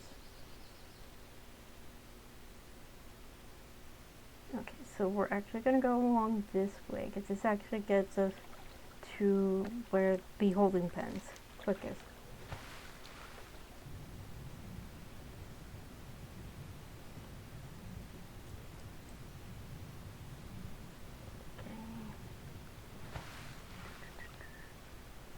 So here are the holding pens. You can see on my map there's clusters of green.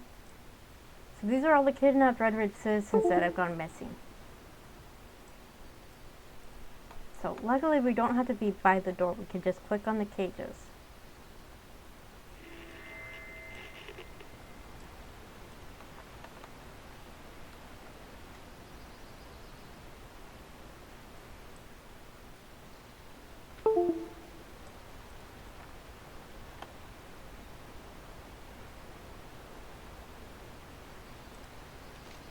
The radio on the Bravo Company field cackles. Looks like the POWs are set free. Time to initiate Operation End All. To win a war, you gotta become war. The Bravo Company Radio Beach. Do you understand yet, Jasona? Do you now see what we gotta do to win a war against these monsters? You gotta become war. No mercy! Make sure we always have camouflage up. The Orchard Runners will kill us both if we're spotted. With the POWs free, you're clear to plant the C4M. Carefully make your way into each of the structures over there and plant a charge. Plant a C4M charge at the Blackrock Munitions Plant and Blackrock Tower. Once you're done, meet up with me and the rest of Bravo Company at Shellwind Canyon east of Brender's Valley. Use the Bravo Company field kit to plant the C4M charge at the Blackrock Tower and Blackrock Munitions Hut. Bravo Company field kit active. Plant C4M is now available on your action bar. Toggle Bravo Company field kit to deactivate. Okay, so now this is a little bit trickier, because before we could just avoid the orcs by sticking to the edges, by just skirting around, but now we have to actually go into the buildings.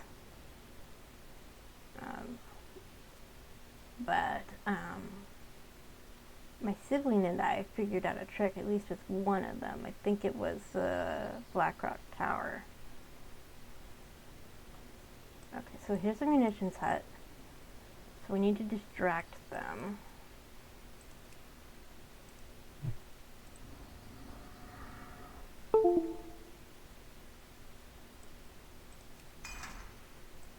Planted the C4M. So it only distracted the one, but it wasn't enough. Oh, this is gonna be fun.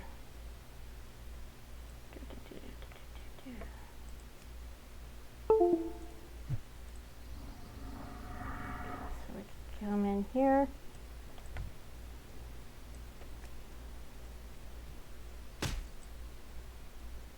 Up we go. Now this is a typical orc tower. All the way to the top. I think we have to be up here.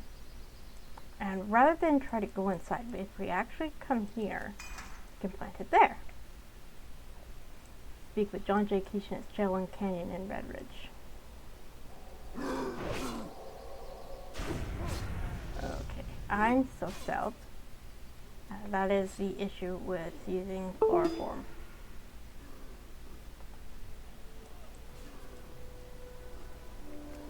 Sorry, Jorgensen. Okay. So now we gotta go, whoopsie, this way.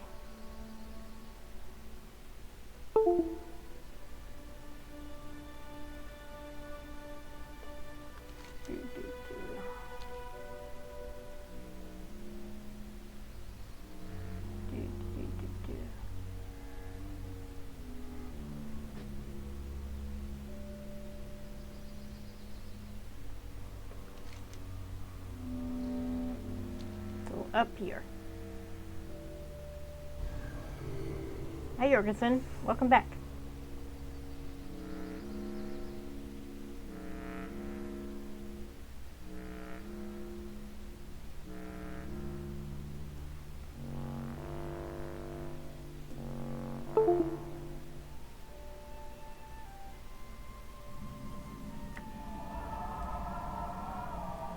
Okay, here's Danforth, Messner, Krakauer, and another Griffin, another taxi, and John J. Keishan. Now that is a fantastic bow. Need help? And now we blow the whole damn thing up. Light bless you. Detonation. Those explosives you planted were high yield, Jasana. When I push this button on the Bravo Company fuel kit, that whole valley is going to be consumed by a massive fireball of death. No, I think you should do the honors. You did all the hard work after all. Ready? Blow up Render's Valley. Massive firearm of death. That's actually not as good as what I'm using. Okay. And these are intellect, so that's not as good. For the open. Here we go.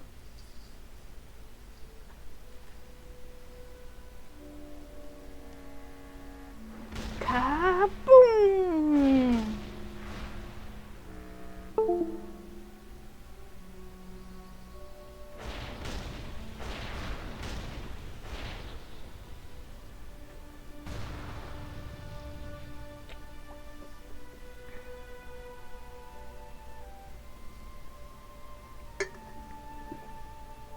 Okay, finished off my soda. Light be with you. Did you see those orcs explode? That's how we do it in Bravo Company. Now clean up the rest of these jackasses. Choose your reward. So that's 676, 767, 280, 223. So actually we're gonna grab that because it is the most. John, you do realize that we just blew up half of Red Ridge, right? Red Ridge will heal, but them Arch sure won't. The Dark Tower. We got lucky with some vital intelligence from the locals out of this valley. Those two behind us, the Ranthals, have informed me that the gnolls in Gallardo Valley are being controlled by a powerful magus in the Tower of Ilgalar. The problem is that the tower is sealed by a magical force field. First thing we need to do is get the key that will get you inside. The gnoll, General Fangor, has your ticket inside to kill General Fangor and get the key. I'll be in touch. Probably give Ilgar. Now that every Blackrock ore is south of Lake Eversdale is nothing more than ash and cinder, we can turn our attention to the Shadowhide Gnoll army of Gallardale Valley, directly north of here. I want you to head out there and kill them. Kill them all, Jasana. Initiate Operation Extinction, soldier for Bravo Company and for the Alliance. Kill any 20 Shadowhide Gnolls. You'll be able to choose one of these. That's agility. So yeah, that's definitely what I'm gonna need. Okay, and we can see. We could go back down here. Don't need the fuel kit anymore. No more poop and leaves.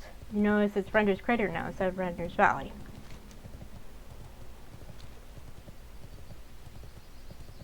That's what it is now. So if you haven't done the Red Ridge quest, it's just Render's Valley. If you have done the Red Ridge quest, it's this. But the map says Render's Valley.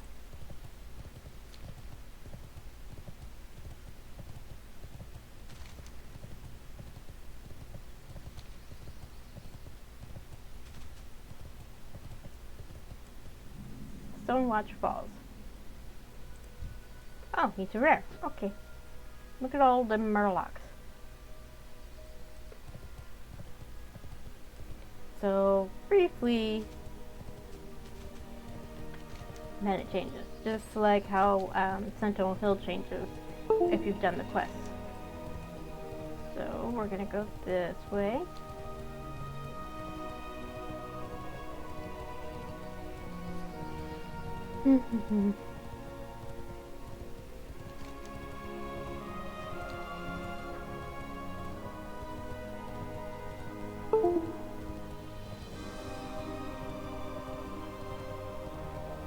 So, going back to the holiday, if you are high enough, you can queue for that holiday dungeon. I am not, and I don't really care at this point. Probably by this time next year, if I'm still doing this, which, who knows, I may go ahead and queue. So there is, ooh, nice black one. Oh, fuck. Is there a stable master over here?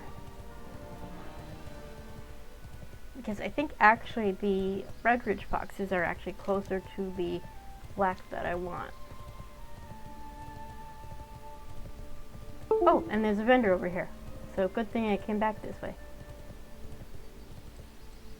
Leatherworking supplies. What can I help you with? Have some stuff.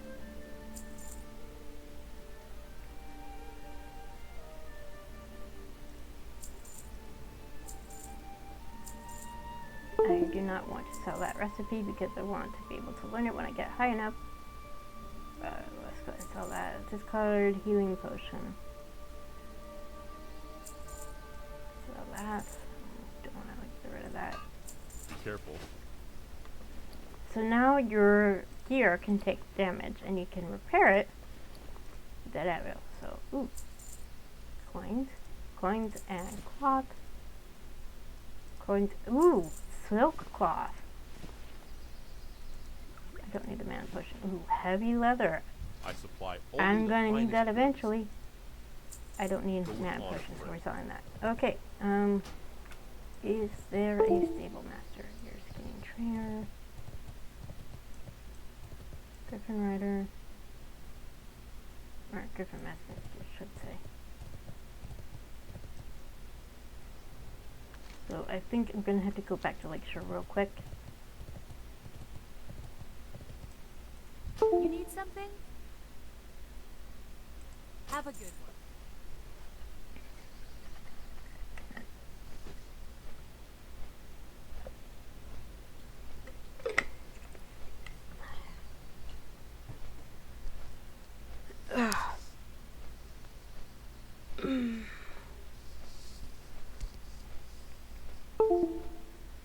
Okay. So you can see that there was a bridge there that's blown up, and that's the keep that we're trying to get to.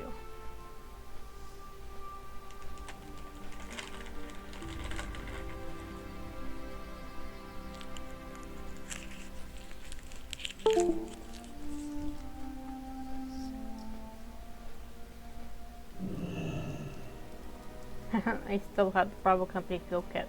Nope, it's gone. So is my pet because I dismissed my pet. I need to resummon my pet. Actually, no, I'm going to, once I tame the fox, then that'll be my pet. So I'm actually going to put my doggy in the stable.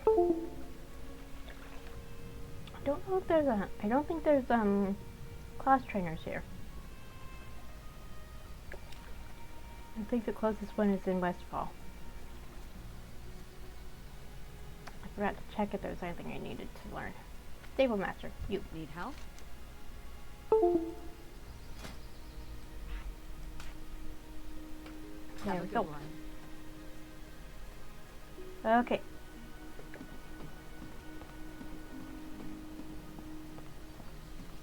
How's my fishing looking? Oh, one more fishing and then I can do Dark Moon Fair. Okay.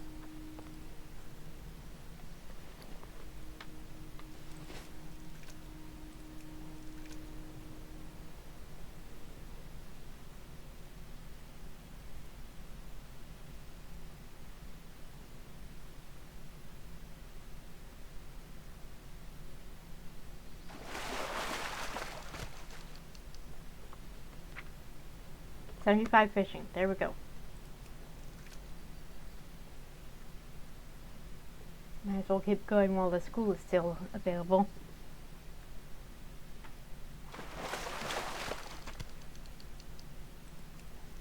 Okay, so now I can pick up all the Dark Moon Fair quests if I want.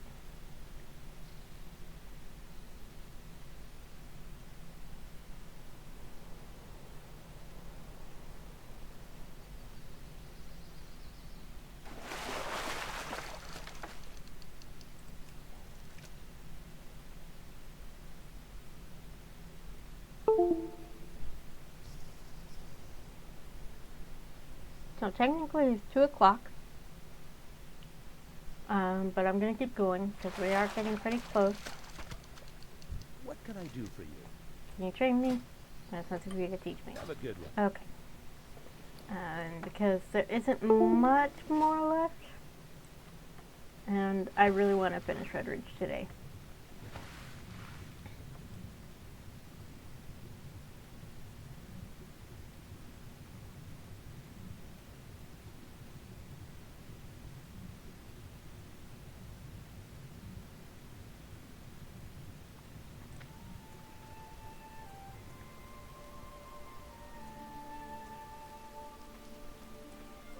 What can I do for you? Shellwind Very Camp. well. That's where we need to go.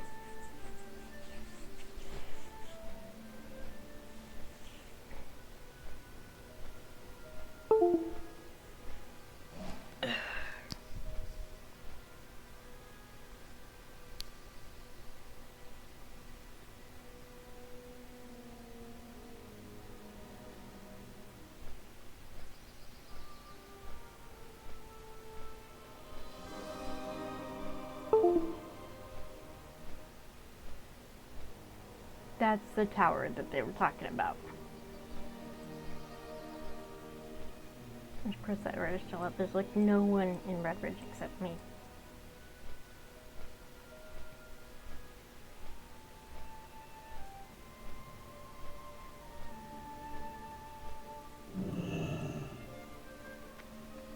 Okay. Ooh, cooking fire. Right? Yep, campfire. There we go.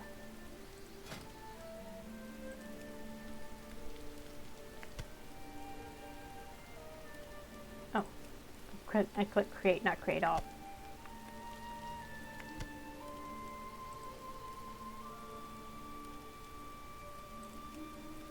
That won't actually level up my cooking, but at least it frees a spot in my back. Okay.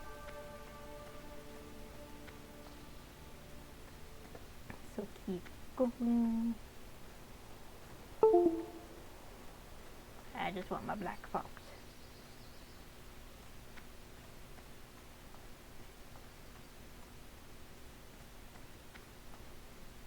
There we go.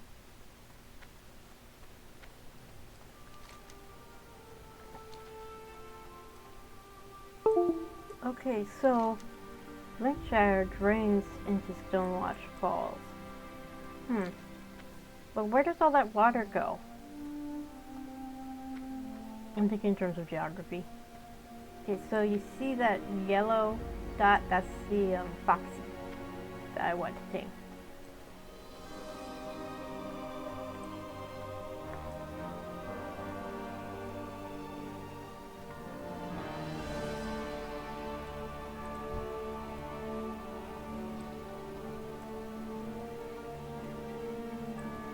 Where is it? Can't see it. If I'm actually in range.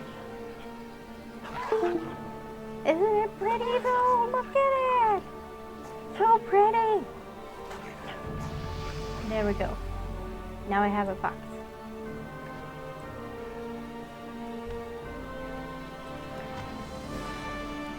And now you understand why hunters look at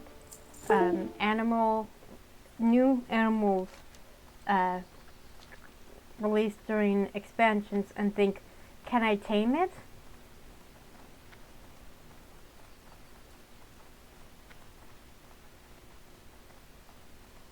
Oh, what's this? Is there anything indicating what this is supposed to be?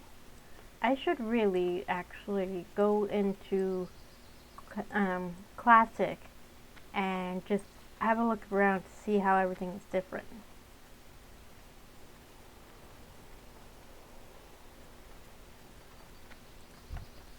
See, there's another forest stalker. Oh, whoops. Yeah. Pet talents. Also ferocity. Okay.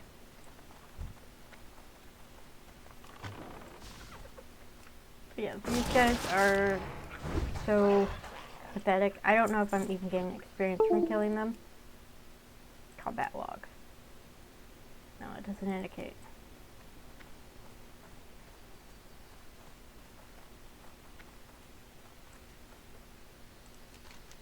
So the key is up there. So we'll just kill these guys as we go to get the key.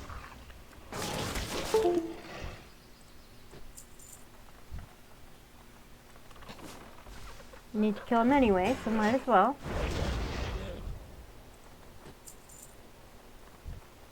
But that's why we're told to kill them while we're on the other quest. So it's like you're gonna kill them anyway, you may as well get a quest to actually kill them. Get extra XP on top of that.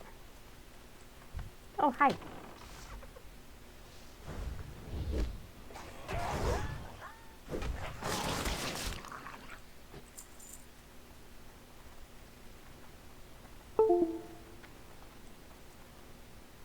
There's another one up there. If he doesn't attack me, I'm not gonna bother.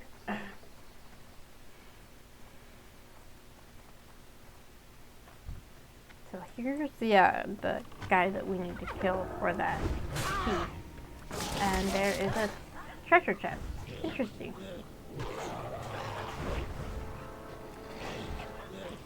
And there's the key. The Dark Tower. I hear you loud and clear, Tristan. Patient comes in over the Bravo Company field kit. Oh, I'm still wearing it. Now that the easy part is over, it's time for phase 2. Bravo Company field kit vibrates. Good work, Kate. I've got some vital intel for you. The magus in the tower is a human named Doan. Damned traitor is working for the Blackrock Orcs. I want him dead. Use the key of Ilgalar. Get inside that tower. Work your way to the top and show Doan what Brave Company does with traitors. Bravo Company does with traitors. One of you back at Shelwyn Canyon when the deed is done. Keishan, over and out. Ugh, that's not how you sign off.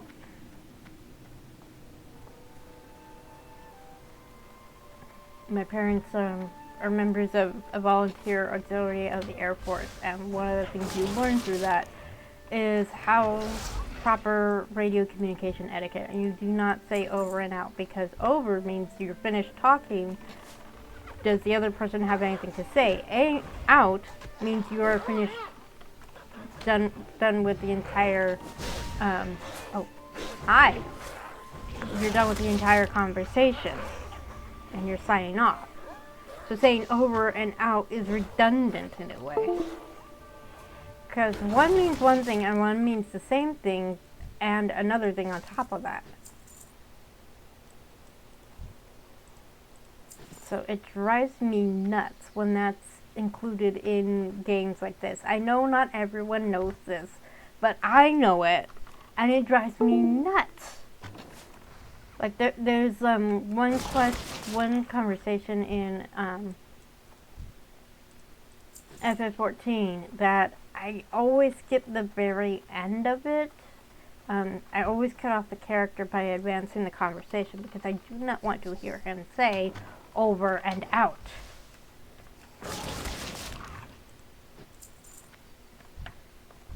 But like the movie, I don't know if you've heard of a movie from the 80s called Mannequin. You can tell it's from the 80s just by the fashion and the women's hairstyles. One of the characters says that, but he's an idiot anyway, so it fits the character. But this other character in FF14 is super smart, and that's what he says. And I'm like, no! But not everyone knows how it's supposed to work, and maybe they're relying on something else, but it's always going to drive me bonkers. Because it's just part of my personal experience, and knowing how the correct etiquette, hearing the incorrect etiquette is not fun.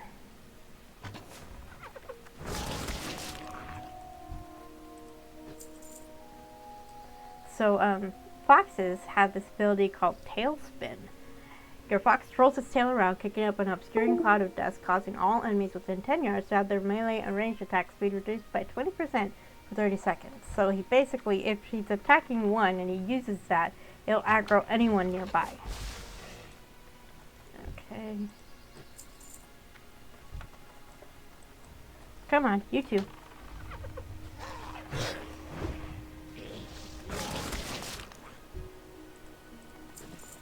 Okay. Now unlocking Ward of Ilgalar. Ah, my butt.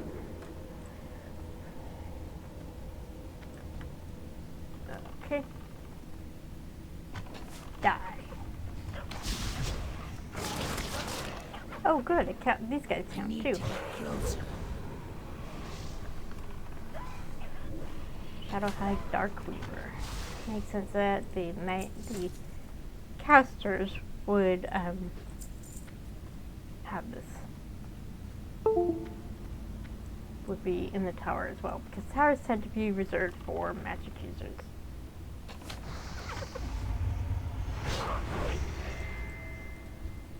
Okay. Oh, right. I finished killing them. Danforth's voice comes over the railroad company field. Hello, is this thing on? You hear Keishan's voice in the background and some muffled scrapes as they adjust the signal. There we go. Good work. Just thought I were closing in on the Black Rock High Command. There's nowhere left for those dogs to run. Shadowhide Boots. Red Ridge Mountain Quests. Where are they? Okay. You can tell that my bags are getting full because I have to click through more of them. Okay, so I'm just using this real quick so I can learn that. I don't need mana potions. Okay, so just have to kill the Grand Magus.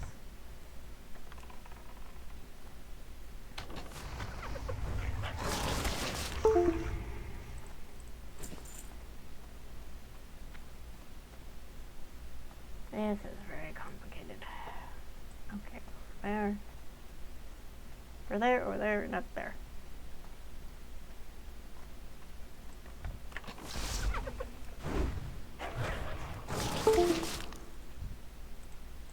Okay. And there's you. Level 20.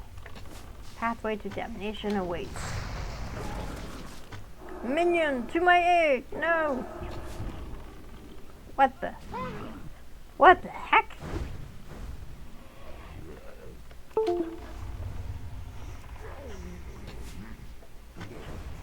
So, I don't know if you remember those abominations that we had to, needed Liam's help to kill in Gilneas. So basically, he summoned a minion and then scarpered. So he can't even fight his own battles. Okay, we're going this way. And I knew it was safe to do that, to go down this way because I've done it before. It needs a much bigger drop. Okay. Oops. We're still being attacked. Follow me. I need a target.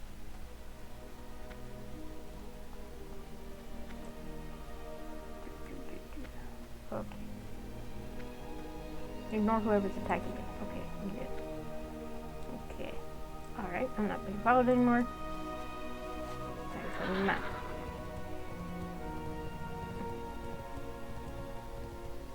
Okay. Up. I need to get up for a bit. Once I'm up here and I've turned in the quest. Well, maybe not turned in the quest, but definitely once I'm up here by the camp.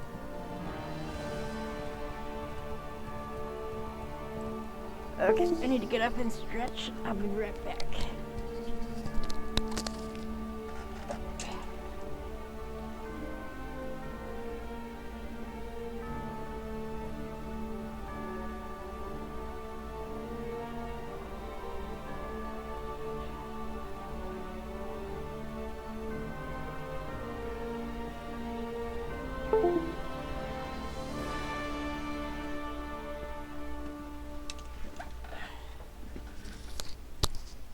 Okay, much better. You know, sometimes you just have to sit for too long and you just have to get up and move. Okay, alright, sell stuff. I don't need milk. Not for cooking. Okay, I can sell that.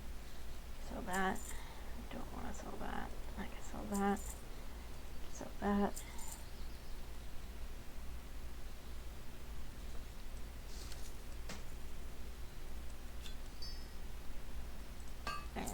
The Alliance. Okay, now we can turn the quest. You'll see why I waited to turn the quest in a Well moment. met. Teleported away? Mentioned dark place? What the hell is going on here? Oh, I didn't see that. Looks like it's time to strap in and finish this nonsense. Hang on. Light bless you. Pathway to damnation awaits. Minion, to my aid! You realize not the error of your ways, but soon you will cower before dark blades. Okay, Need help? there we go. Whoops. For the Sorry, I Alliance. keep doing that. There we go. Use honor, friend. That's our intellect. 262, 451. Okay. Go with honor, friend. Heads up, payload incoming. Oh, Bravo Company siege tank. Where the hell did this come from? Troutman. This is why. Troutman? At your service. Salute.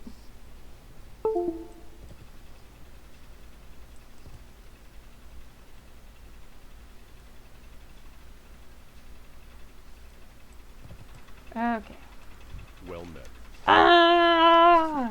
I'm here to help you and Bravo Company end this mess. We're going to get in the Bravo Company siege tank and clear a path to Keishan's post on the other side of the valley, north of here. This is a high alert situation, soldier, as the Blackrock Orcs are now aware of your location, sending a large force to meet you head on. Terminate them all with extreme prejudice. I'll see you on the other side. May the light have mercy on your soul. Quest objectives. Use the Bravo Company siege tank to kill 200 Blackrock soldiers. Be careful. Okay, jumping in. Okay, we are inside. Keishan's on top.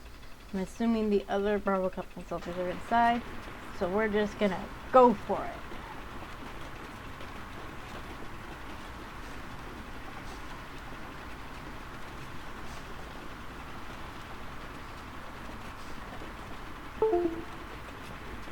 So you notice that it's no longer gnolls down here, it is orcs.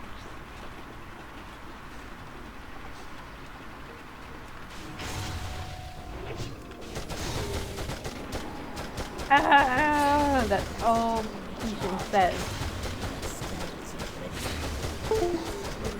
So basically, you just head on over, basically just follow the trail, and you kill the orcs as you go. Ow.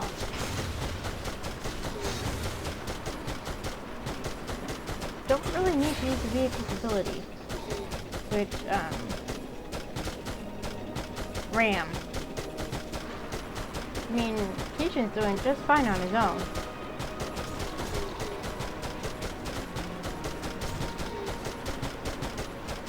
Run to your gods, you filthy... I forget what it is. Let's just say it's not very complimentary.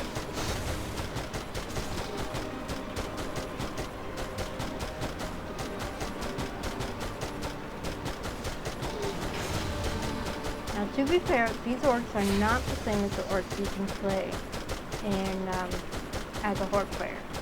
They are separate. If I remember, they're hostile even to, horde orcs. So, oh, I'm not even close. We'll kill a few more just to be sure.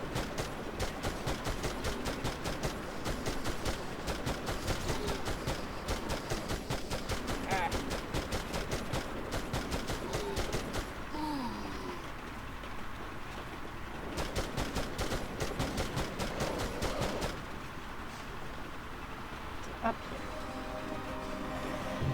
Explore Red Ridge Mountain.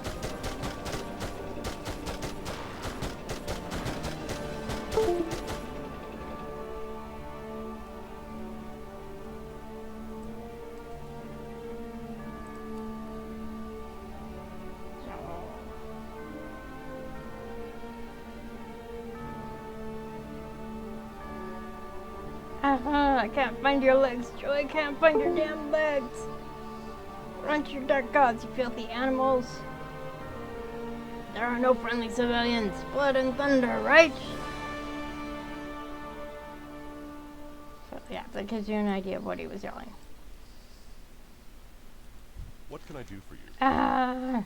Bravo Company shoulder guards, Bravo Company mantle, Bravo Company monions. So, there's two leather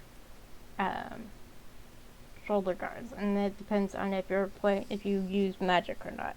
Since I'm a hunter, I do not use magic, so I need the agility ones. These are the intellect ones, and of course, Cloth shoulder guards are only intellect, and male shoulder guards are only strength. For the Alliance. Showdown at Stonewatch. Only the Blackrock High Command remains. Josiah, they're all holed up in Stonewatch Keep, directly south of our position here at Keishan's Post. I want you and the rest of Bravo Company to enter Stonewatch and put an end to the Blackrock Orc invasion. Jostana, no survivors. Kill Theralzun and Gafilzog. You will receive Go with experience. honor, friend. Okay, so I don't think I actually have any shoulder. Nope, I don't have any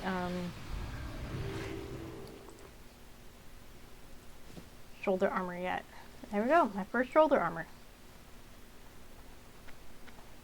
Okay, so I have all of Bravo Company with me, including Keishan. I don't think they stick with you if you run off. But this is why you have all of them with you. Because everybody here are elites. You cannot solo this at level without Bravo Company's help.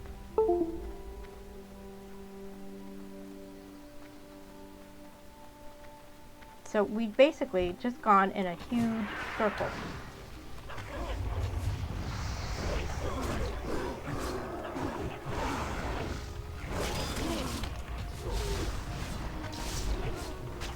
Okay, wow. Oh, someone is a Death Knight. That puddle on the ground is a Death Knight ability. And if you play a Death Knight, you can use that ability. It's too far away.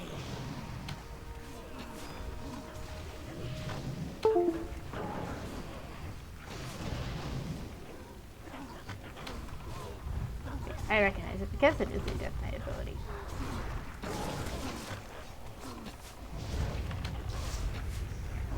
Feel the thunder! Okay. Dead. Dead, Jim. Okay.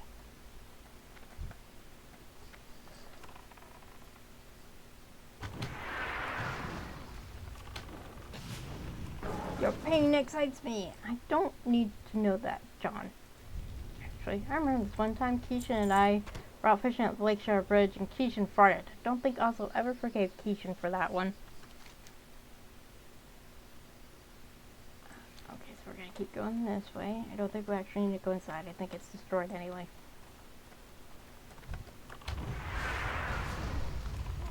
Should have just left us alone. Need to target something first. I never really paid attention to what they were saying. So I think what, I think it was Mess that said that about the... Yeah, no, Danforth. I think he's implying that Keishan's the reason that they had to fix the damn bridge in the first place. So this bridge. The corpses will feed Blackrock War Machine. What war is in my blood?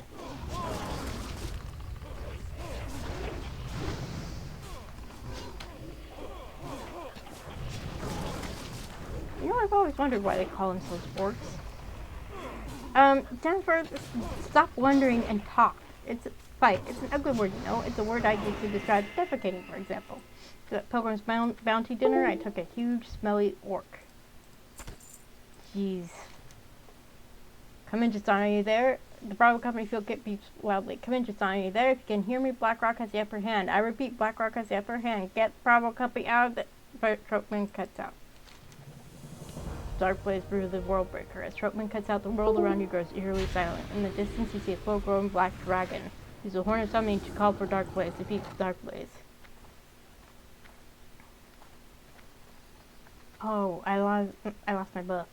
Oh well. Okay. Missed part of the discussion. The Bravo Company, all present and accounted for. Did you truly believe that the orcs had the presence of mind required to plan an invasion of this magnitude? No matter, you will die now. A paltry offering to Deathwing as their march upon Stormwind begins. Feed the Master's rage, come and die! Oh my goodness, I have to get further away. Jesus. Okay.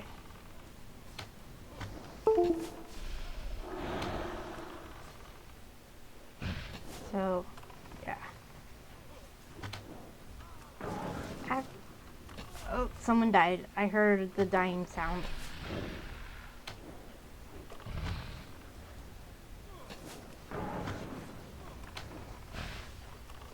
think it was Jorgensen actually that died.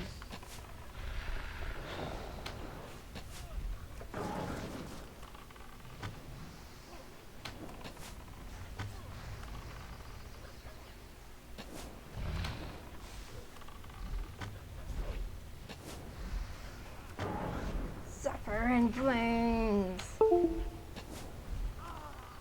Someone else died, and another one died. The only other words in my blood, the only person still fighting is Kishin.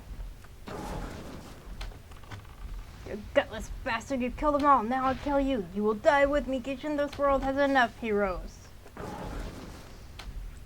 I need to get closer.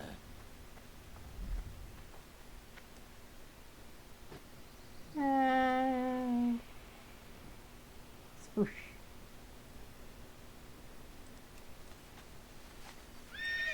Okay. Back we go.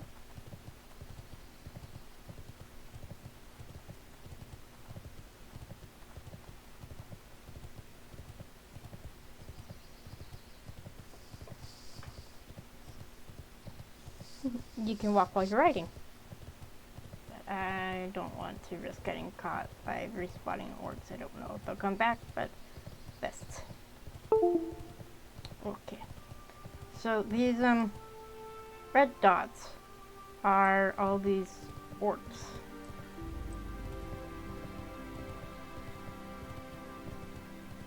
Yeah. Grim. Okay. This is it for Red Ridge, actually. Single tear rolls down Troutman's left cheek. They died in defense of the Alliance, in defense of our kingdom. Heroes, all of them, and they will be laid to rest as such. Be careful. Triumphant return. Return to Lakeshire and let Solomon know that the Blackrock invasion has been stopped. Make sure he understands the cost at which our freedom came. They will lost 5 of our finest heroes to save Red Ridge and ultimately Stormwind. You're the last surviving member of Bravo Company to sign it. It's up to you to keep his legacy alive. Dismissed. Report to Magistrate Solomon at Lakeshire and Red Ridge. Kishin's dagger, Kishin's bow, which actually doesn't look like Kishin's bow. Bravo Company's signet. And Kishin's bandana. Okay. So, we can complete the circle by riding this way. I remember trying to go this way once, and it did not end well for me. I tried going to Stonewatch Post this way. Before I'd rescued I was in the middle of rescuing Bravo Company or something. But all the wards are gone. I can ride through here without a problem. No orcs.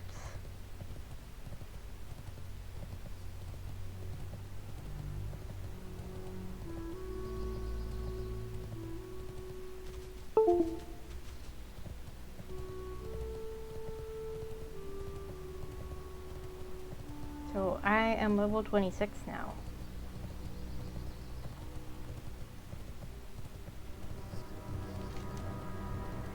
So yeah, you basically do a circuit around the lake.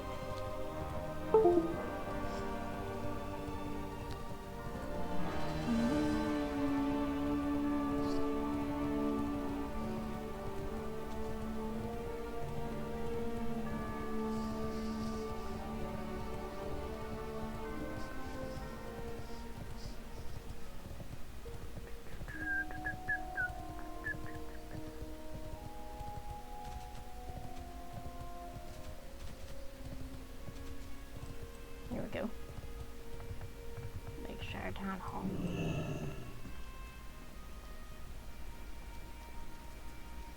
All the people are gone. Oh look, Troutman beat us back. Light be with you. Will you do whatever it takes to save your kingdom? Careful. Need help? They will never be forgotten, Justona. What you and the rest of Bravo Company sacrificed in order to save Red Ridge will be a tale for ages to come. While I can in no way make up for the loss of your friends, I feel that you must be rewarded for such a heroic deed. These are Kishin's possessions, the only things we found when we dredged the lake for his body. Troutman has informed me that Kishin would have wanted you to take something as the lone surviving member of Bravo Company. Remember them, Justana.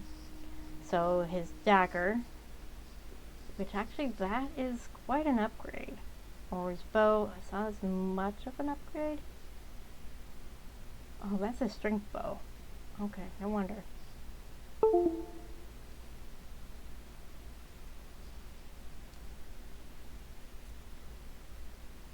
I will actually take the dagger.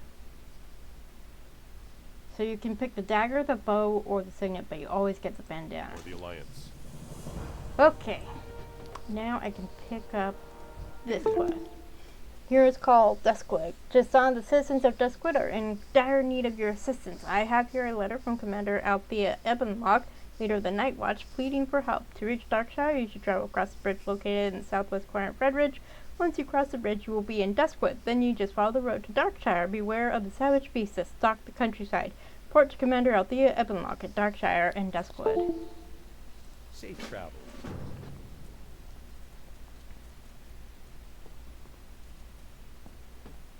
But yeah, we helped figure out why people were going missing. We helped rescue them. Open for And we business. helped stop the orcs from screwing us over. See you around. Okay,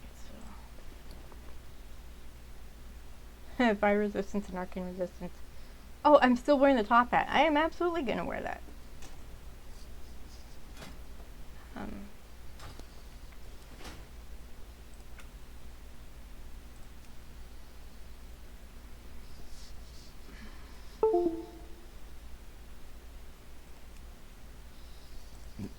Excuse me.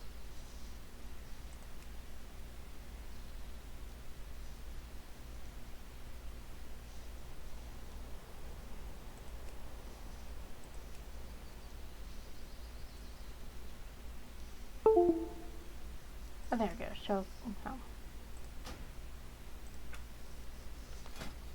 now you can see the bandana. So not quite as obvious on a human. But it seems fitting to show the bandana. Oh. Right.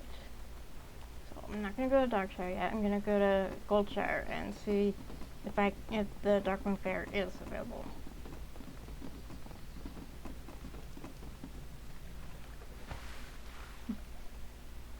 The Bravo Company field kit is still showing up on my back. Oh, I can actually learn to dual wield. I don't think I have a second dagger. Hello. Okay. Well, I'm going to Goldshire. I'm gonna take a quick break. I'll be right back.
Perfect timing.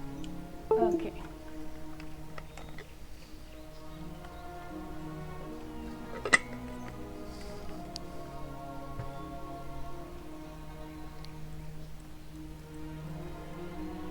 Okay, there's the fire.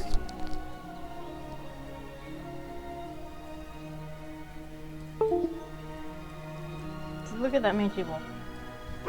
Oh. Didn't have to worry about killing the mangy wolf.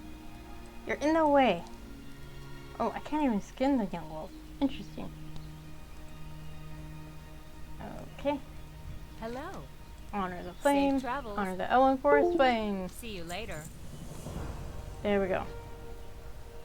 Okay. I'm not sitting properly in my chair. Hang on. There we go. Okay. Let's see. If Dark Moon Fair is up, then we go over here. Oh, because I have low level quests turned on, these guys are showing up. So actually, no Dark Moon Fair. Okay. I didn't think so. Okay.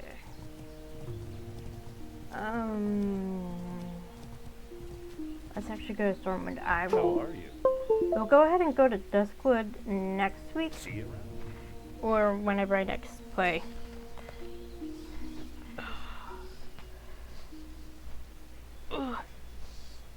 I want to keep going, but my back is not happy with me. So toss some stuff in my bank vault, and then end it there.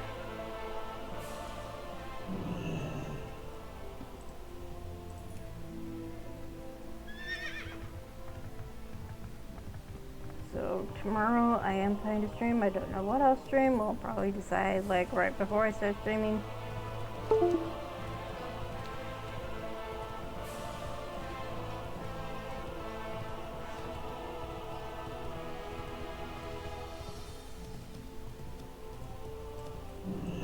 Okay. Someone's using that teller. I mean, it doesn't matter. Need something? I can check my deposit box. I can't find another box. Okay. So you definitely need to go in there. So you.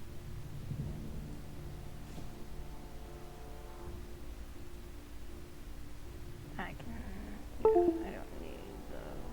I go in there too.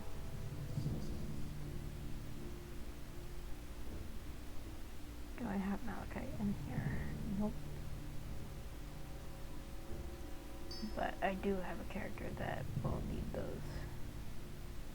Do I have? Okay, I do have that in the bank vault.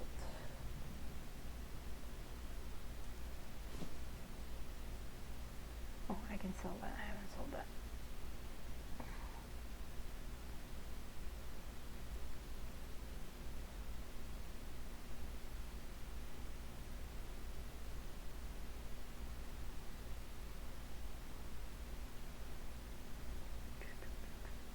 Why do I have that in my bank vault?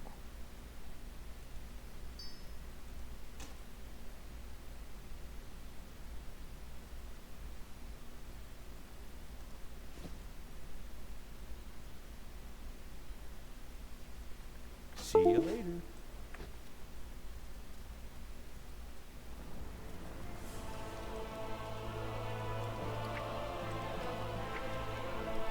Okay, so I have a character also on this server who is actually jewel crafting. So I am sending her the jewels and the silver bar that I need, that I picked up, because I can't use them. And then I also have a character that's working on first aid, so they're getting the cloth that I picked up.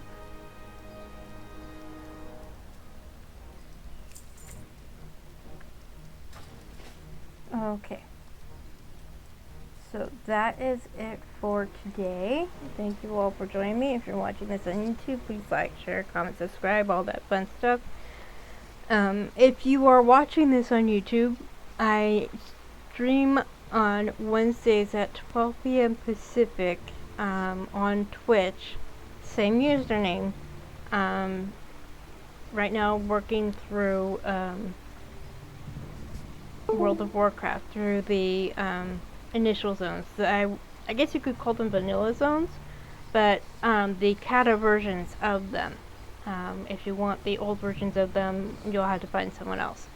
I may stream those, I may not, because classic style fighting drives me up the wall. You run out of mana so quick as a caster, and as a melee fighter, it's tedious as heck. So, not my cup of tea. That's why I started streaming the Kata version. We're doing pretty good. I'm level 26, and I started streaming about a month and a half ago. Let's see. So yeah, no, almost 2 months ago. So for 2 months, I made it to level 26, and it'll go quicker once I'm actually doing a zone that's slower, that's closer to my level. Don't think Duskwood is anywhere near that. Duskwood is, I'm just at the top end of Duskwood. I think once I finish in Duskwood, I may do a little bit in Stranglethorn Vale. Well, Stranglethorn up here, just a bit. But then I think I'll probably switch and go somewhere that's actually my level. So once I actually start questing in areas that are my level, I should level up quicker. So yeah, on Sunday I will be doing a visual novel. My plan is to pick up Butterfly Soup. I know I said this past Sunday I would do Butterfly Soup, and then the day after I said I would do that, Silver Shields was updated with the second episode. So of course I had to live stream that first. But Butterfly Soup is on the agenda for Sunday. And then I don't know how long that's going to take. So maybe it'll take 2 weeks, maybe it'll take 1 week, I don't know. We'll find out. So, and then next Wednesday back here with World of Warcraft. So thank you all for watching, whether it's on Twitch or YouTube. Please like, share, comment, subscribe. I think I'm at over 500 subscribers on YouTube, which is surprising. So thank you all to everyone who subscribed on YouTube, and take care and stay cool this summer. Stay hydrated, eat food, drink water, all that fun stuff. Bye!